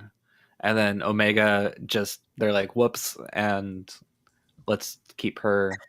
Maybe that's why she doesn't age like the other clones. Maybe there's a reason why. Maybe this is why she was made in the first place. Oh, sorry, I'm reading Aracon's last one. This is just such an insane reality. It's like Rey is the daughter of a clone of not canon. Yeah. Okay. Let's. What is Ender saying? Daughter of a clone of Palpatine. Gene spliced with them. Oh, that's great. Eventually, we have to accept that Rey is the daughter of a clone of Palpatine, gene spliced with Omega and Grogu. No, but there's like an even more on the nose, hilarious way of wording it, which was his right there. Raise the Raise the granddaughter. No. Exactly. In general. No. Yeah. It's so clear. Man, that was one wild night between those three guys. Frog It is DNA in frog. Jurassic Park. I like that. Yeah. We just fill in the missing DNA with frog DNA. So that means Great. Oh my God. if you stand really, really still, Ray can't see you. You're obliterated from her vision if you stand really, really still. Can she also spit acid as well? She's got the teeth, right? The dark Ray has like the teeth. That's With true. her weird So, yeah. lightsaber at the end there. Would Omega I and mean- Grogu even know that they were? I wonder if they would even know. They might not even know that they have a grand. Or they might not even I know don't that know. they have a kid. Yeah, I mean, he said Yoda, but he meant Grogu, right? In the last comment, No, because because Yoda's not related to Grogu or any of them. oh yeah, but just a joke, like Daddy Yoda. But you know Yeah. that Daddy Palpatine Yoda. like took samples from Yoda and like has been trying to clone him. There's no way that he's doing all this stuff and he has not attempted to make an evil Yoda. Missed opportunity. Yeah. Evil I Yoda. I really like the difference of like what Palpatine is like as a villain in today's canon versus like the 80s or whatever. He was just like spooky force. Now he's like weird creep geneticist that like has everyone's DNA and like, you know what I mean? It's like such a weirdly different version of this villain than he used to be, you know, pre all this canon, you know. He's like a mad scientist now. Yeah, it's pretty wild. I mean, I'm kind of here for it, but But Grogu is what everything doesn't he else. do? He does like everything. He's a senator. he enslaves Godzilla. You know, it's like what he's got apprentices somewhere. He's training them. Like, what is his schedule Right. like? Jeez, Yeah. Yeah. I gotta sit in meetings with the Trade Federation and intimidate them. His vision It's like- board must be horrifying. You know what I mean? Like, Oh my goodness! Maybe he Oh. turns some Jedi to the dark side just by seeing his vision board. He's like, come look at my vision board. And they're like, The room that you drew is the vision board. That is the vision board. His vision board. yeah, Yeah. I love that room. Okay, wait, we have a serious comment. The Empire hasn't been able to clone a Jedi. The Kaminoans somehow managed to make a defective clone that would accept midichlorians. Only Nala Se stopped the process when she saw the end goal. I dig that. I like that too. Yeah. Yeah, so Nala Se is a Is visionary. key. She's so Okay, good. is key. Also, there's a few comments that we missed. Late to the stream, the musical hint at the end of the last episode was correct. The musical hint being Ventress. Mm-hmm. But then they didn't bring back Ventress's theme this episode. Yep. Nope. And Matthew, I don't know if you saw that we were like recalling, or we were saying, you know, her new theme. She has a new theme this episode. And then here, the ostinato at 311 reminds me of High Wire Stunts track from Jurassic Park. Yep. So 311 was the thing that it was one of the examples that we were looking at. It was this one.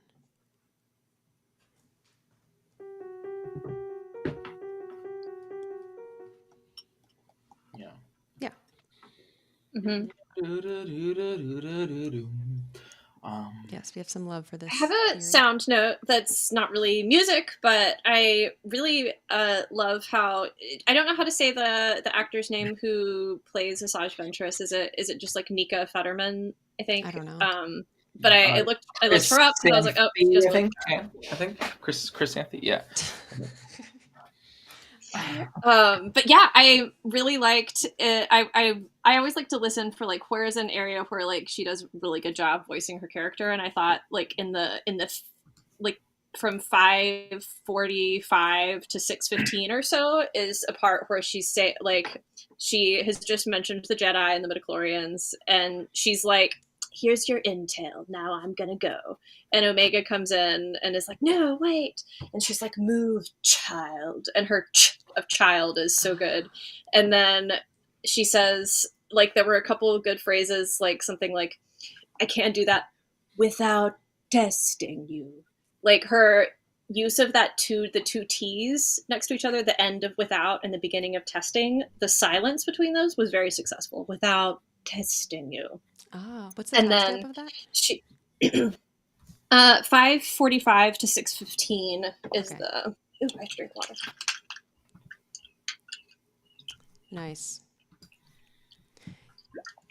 Yeah, and it's been the same like voice actor for all of the media, right?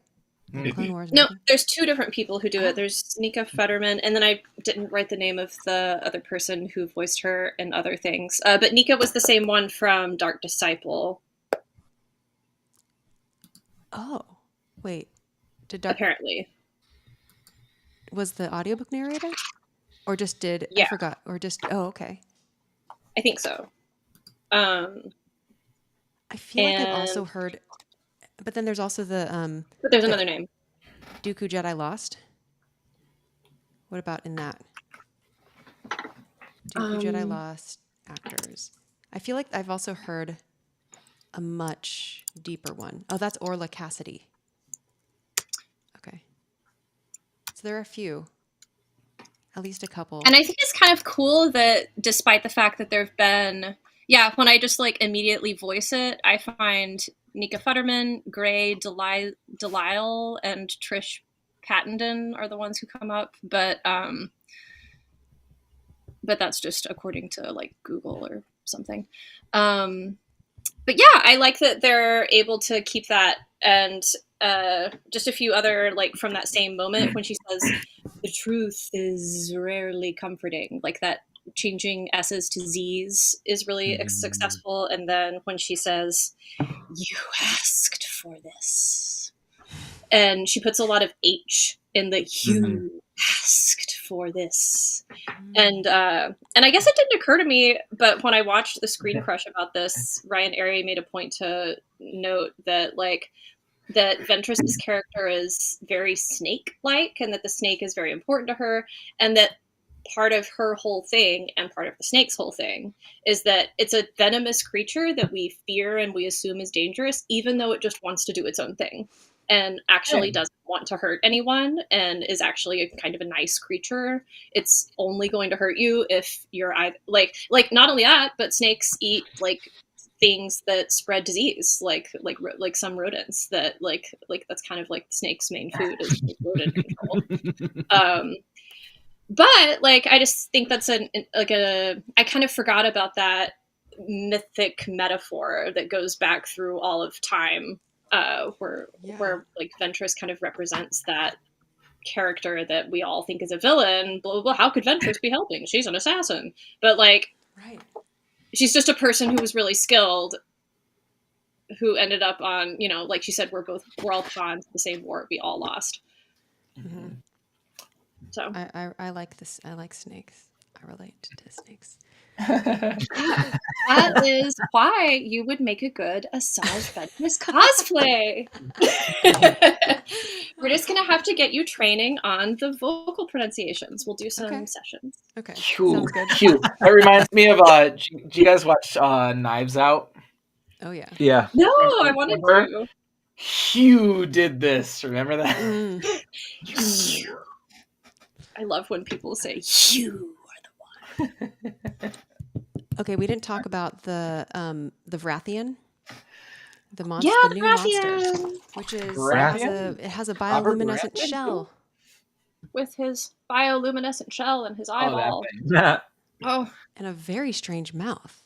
I liked how like it was goo. very terrifying for a second, and then that picture that you just threw at Xanthi, you all have a moment of like, oh, it's actually really cute. And then This is massive. What is it called? I thought it was Vrathian? Vrathian. Vrathian. Not a kraken. It's a Vrathan. Um, Right. I Got a little I'm hat. realizing now that I think about this whole scene, that maybe it serves a purpose within the huge, long, ridiculous list of various animal attacks that the Bad Batch has had to endure.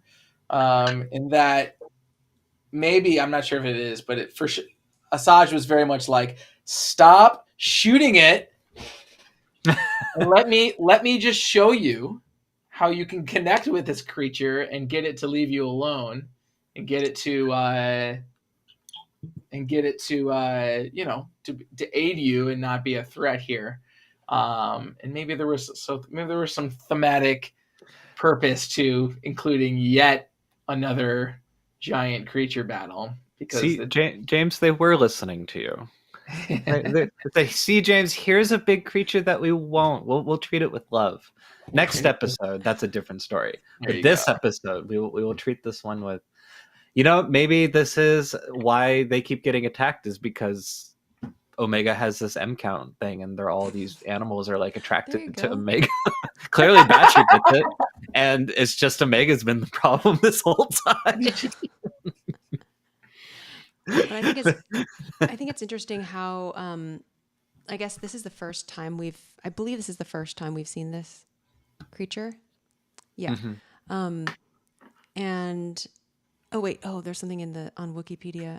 Its appearance was first hinted at a post by Kiner Music as a part of a series of cryptic tweets that hint at upcoming Bad Batch episodes. Okay, that's not it. But on the Wikipedia page, it is classified as a Leviathan, which is the first time I may have seen that as used as a classification in Star Wars. Now I feel like there are other Leviathans. Like if we're talking about like big sea monster things. Yeah. But the link doesn't go anywhere. So I don't know if that's going to change or something, but I don't know. I feel like I've heard that somewhere else. In Star Wars? Star Wars, yeah. Yeah, there is a Leviathan creature in like Legends? In Legends. There is a Leviathan in Legends. Or is it... It's a serpentine creature created by fallen Dark Jedi. I'm thinking of it's KOTOR is where I've heard it. Oh. There's a ship called the Leviathan. Oh yeah, that is also a thing, yeah. Okay, gotcha. Okay, I was like, where have I heard? Oh yeah, the ship. Yeah. Interdictor class. There's also on StarWars.com, I see something about the Sando aqua monster, a fearsome Leviathan lurking the waters of Naboo. Oh, okay. Okay, so I guess there are more. There's just not a. The Sando aqua monster. That's from the Always a Bigger Fish thing. Dude, I love that whole thing. Me too. Yeah. Okay, so the sound that was associated with what's it called? Vrathian? Was pretty interesting. There were like a little bit of trumpets doing like a whinnying sound, I feel like. Yeah. Lots of trumpet always stuff. A whinny. Yeah. What did you all think of? What are your thoughts on this monster? Go see it again. I really liked it at 21 minutes in, its sweet growl purring sound. What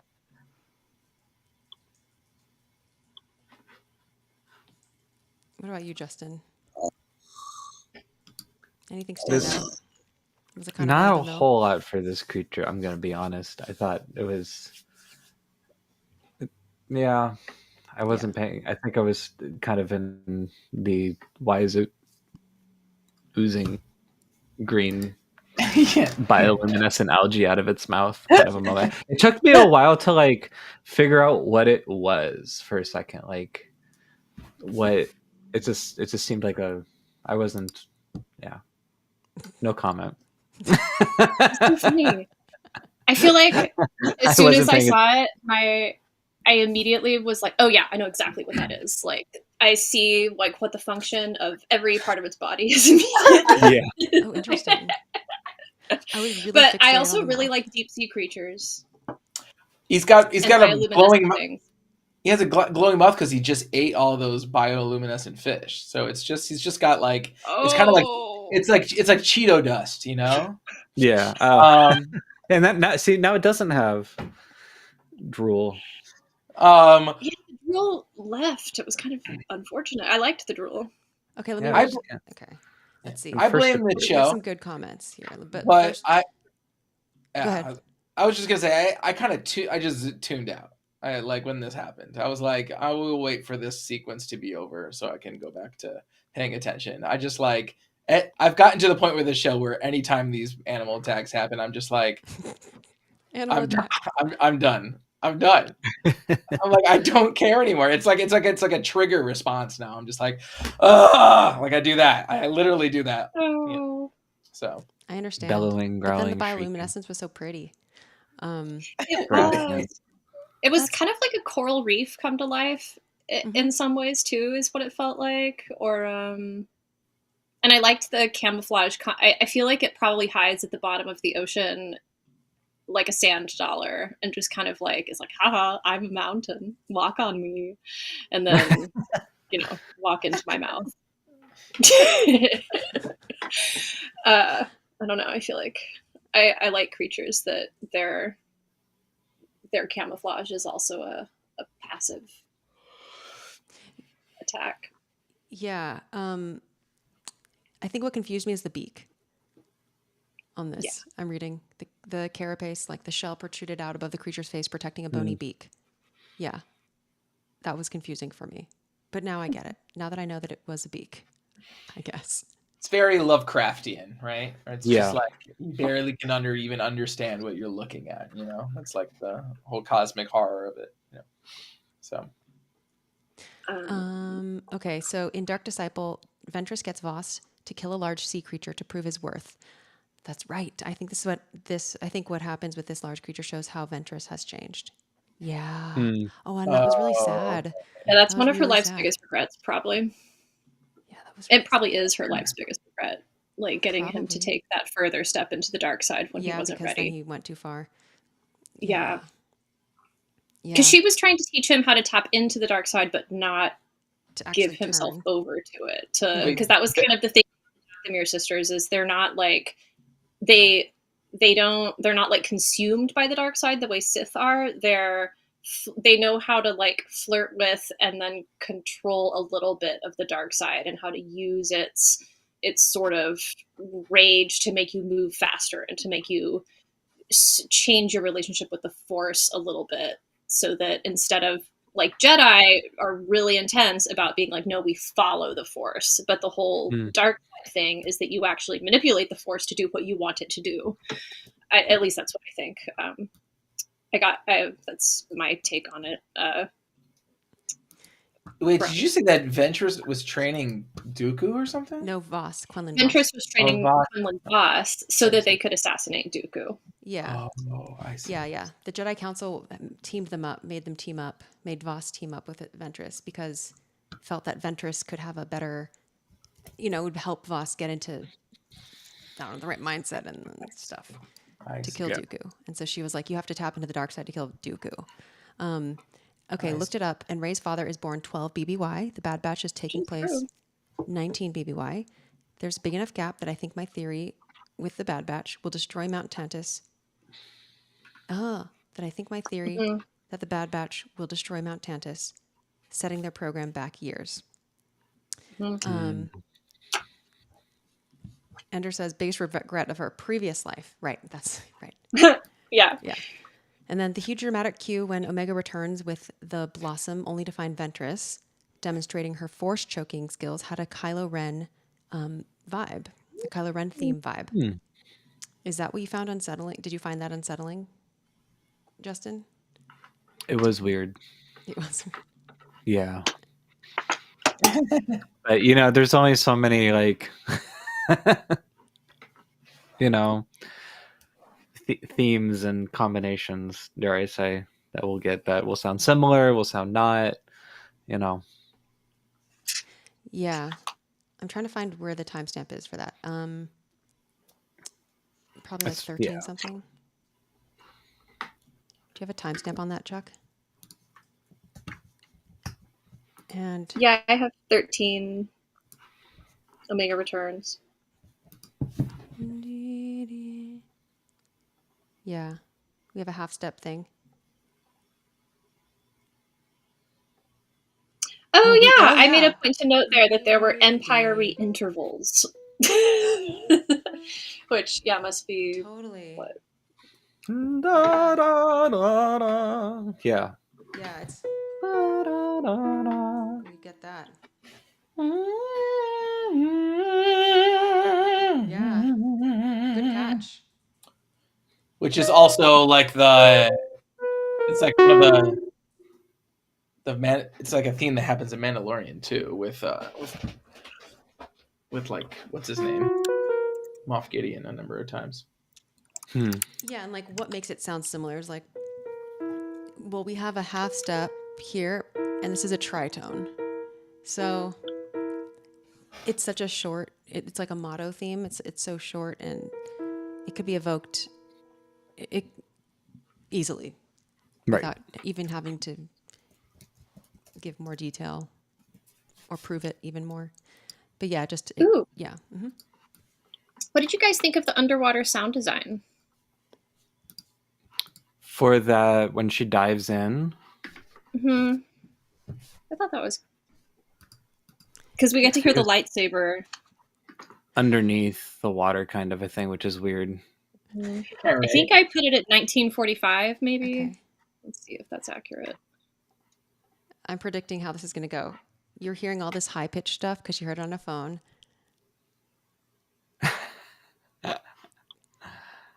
I don't know. I actually didn't really know what I forming. heard in this game. Oh, yeah. It's like... Comes out of the water.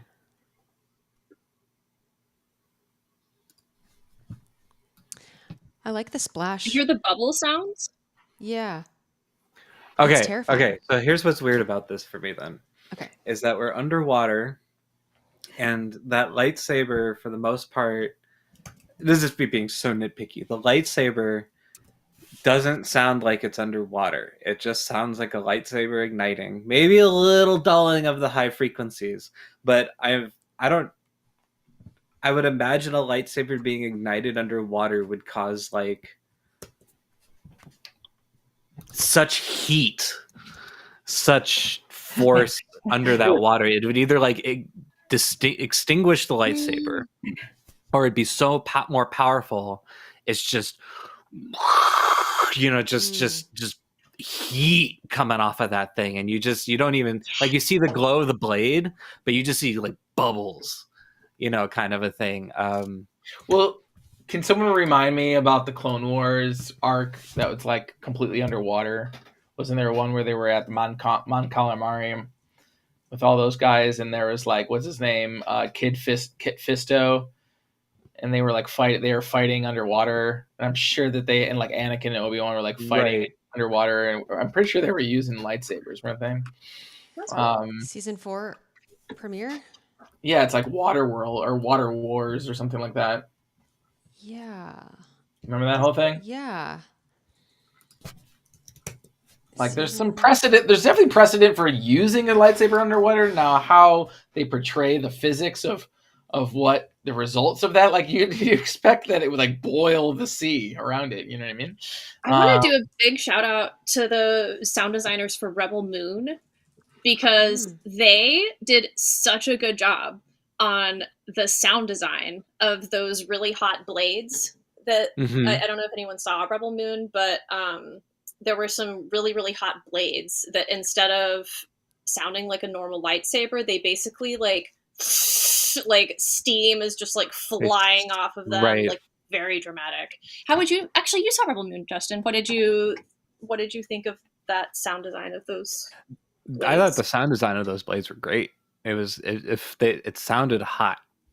You know what I mean? It sounded like steam contact charring, burning, all the things that I felt like you wouldn't get from a lightsaber, but just from something like very, very hot in that sense. Which, whether that was the blaze lighting up or they were heating up, or I don't know, that was a little It wasn't clear. ambiguous in my mind. But I just found also too, like, yeah, lightsabers specifically with that with our Kit Fisto here, talking about, there's two videos online from Star Wars Theory and Star Wars Explained, what happened to lightsabers underwater. It's like, okay, so I'm not the first person to think about this. Yeah. I guess the answer for the walrus and the carpenter of why the sea is boiling hot is because there's lightsabers under the water. Because Kit Fisto. Because of Kit Fisto. So Arik Font says, I like the 2D Clone Wars underwater lightsaber better. Here's a picture. I think it was Kit Fisto who invented some tech to make a lightsaber work underwater. The 2D one went with the insta-boil around the blade. Visual, but I don't remember the sound design. And Matthew says, yeah, in Clone Wars, they were fighting underwater.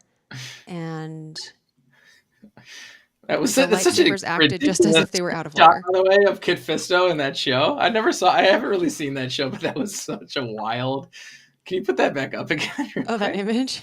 Yeah, the image is nuts. Oh, yeah. The 2D is really He's good. also like jacked. That's the other thing. He's like the 2D Clone Wars. I only actually realized the 2D show existed yesterday, and I'm like very committed to watching it as soon as possible. Oh, the 2D show I is, think you're gonna like it.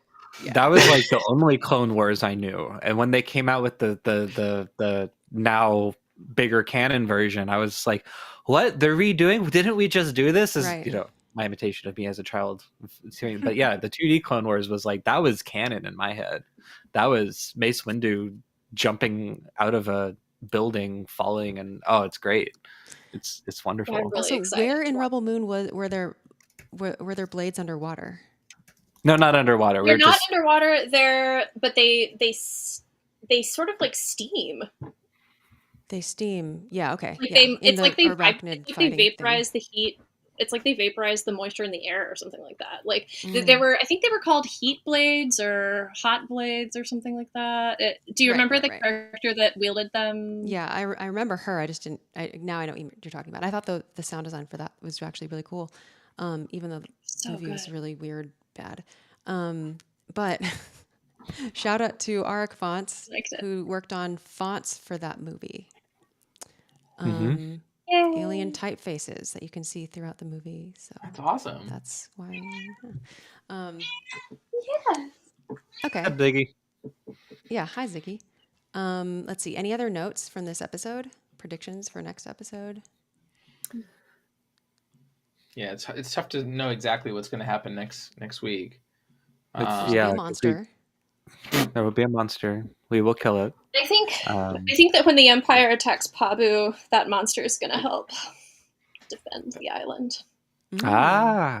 Even though he got his tentacles sliced Chekhov's off. monster. Well, I think this works out because Omega has this thing with animals, and she's going to summon. This will be the Force reveal. She'll summon all of the animals of Pabu, and fight the army with animal power. We just did that, right? She unleashed all the caged animals. That's true. That's true. Yeah, now that I think about it, put on the thumbnail for next week. I think Fennec and Ventress will come back at some point together. That's my crazy prediction. I think they will both appear and call to the aid randomly and be like, "Good job, kid," and then like fly off as like aspiring idols for young, impressionable Omega. I'm just warned how easily this place was found in the episode. It was called the Harbinger. Is that how you pronounce that? Harbinger. I only know how to read it. Harbinger, or I thought it was the Harbinger. I don't know. Harbinger, yeah. No, it's the Harbinger. Harbinger. So next week we actually have 2 episodes. Right. So it's gonna be a big one. Oh. Thanks for reminding us. Yeah. I guess Pabu will be in it. Pabu. So it'll always be. I always do the wrong. I always predict wrong on the thumbnail. So sorry about that. I just wanted to point out, isn't it kind of interesting that the Pabu and the batches, like, what's the word? It's like sanctuary or whatever you call this. What do you call that? Safe haven. Safe haven. Yeah, I think it was thinking of a word that starts with a R, but respite.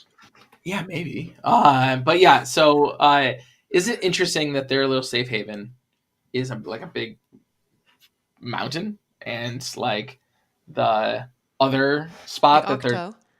oh well, it's definitely like that. But I was thinking that it kind of contrasts with Mount Tantus as being like this like scary big mountain that like Omega was being stuck in. It's kind of like these two. It's like the two towers, right? Ooh. Maybe the trees will rise up and take over Tantus. Right? Yeah, maybe. That would be great. That would be cool if there was a bunch of Ents in this show. Well, we did get the tentacle trees already. I will say, maybe that's one way that they can trick me in the show. They're like, well, he did say he doesn't want to see any more animals attacking them. Maybe they'll get attacked by a bunch of trees instead. The flora instead of the fauna. I feel like that already happened though. Wasn't there like some like evil plants? Yeah, there was. Okay. Yeah, actually, like the place they were before Tantus, they had to leave because of their bad tree experiment taking over. I'm really disappointed that none of them made a "we gotta leave" pun while they did that. But anyway, we gotta leave. I think we're going to see the scouring. Why can't I say that word? Scour. Yeah. Scouring. The scouring of the Shire. Scouring of the Shire. There's another way to say it. You can elide your vowels, just go scouring. Scouring. Scouring of the Shire. Saruman. Yeah. Okay. That's all I have for this episode. Pabu. I think we did it. That's about it. I think we did it. Yeah. Yeah. Good job, everyone. Here. That's what Justin made last week. Okay, yeah, everyone, thanks for joining us for this music and sound recap of the Bad Batch episode 309. Next week we'll be back at the same time, episode 310 and 311.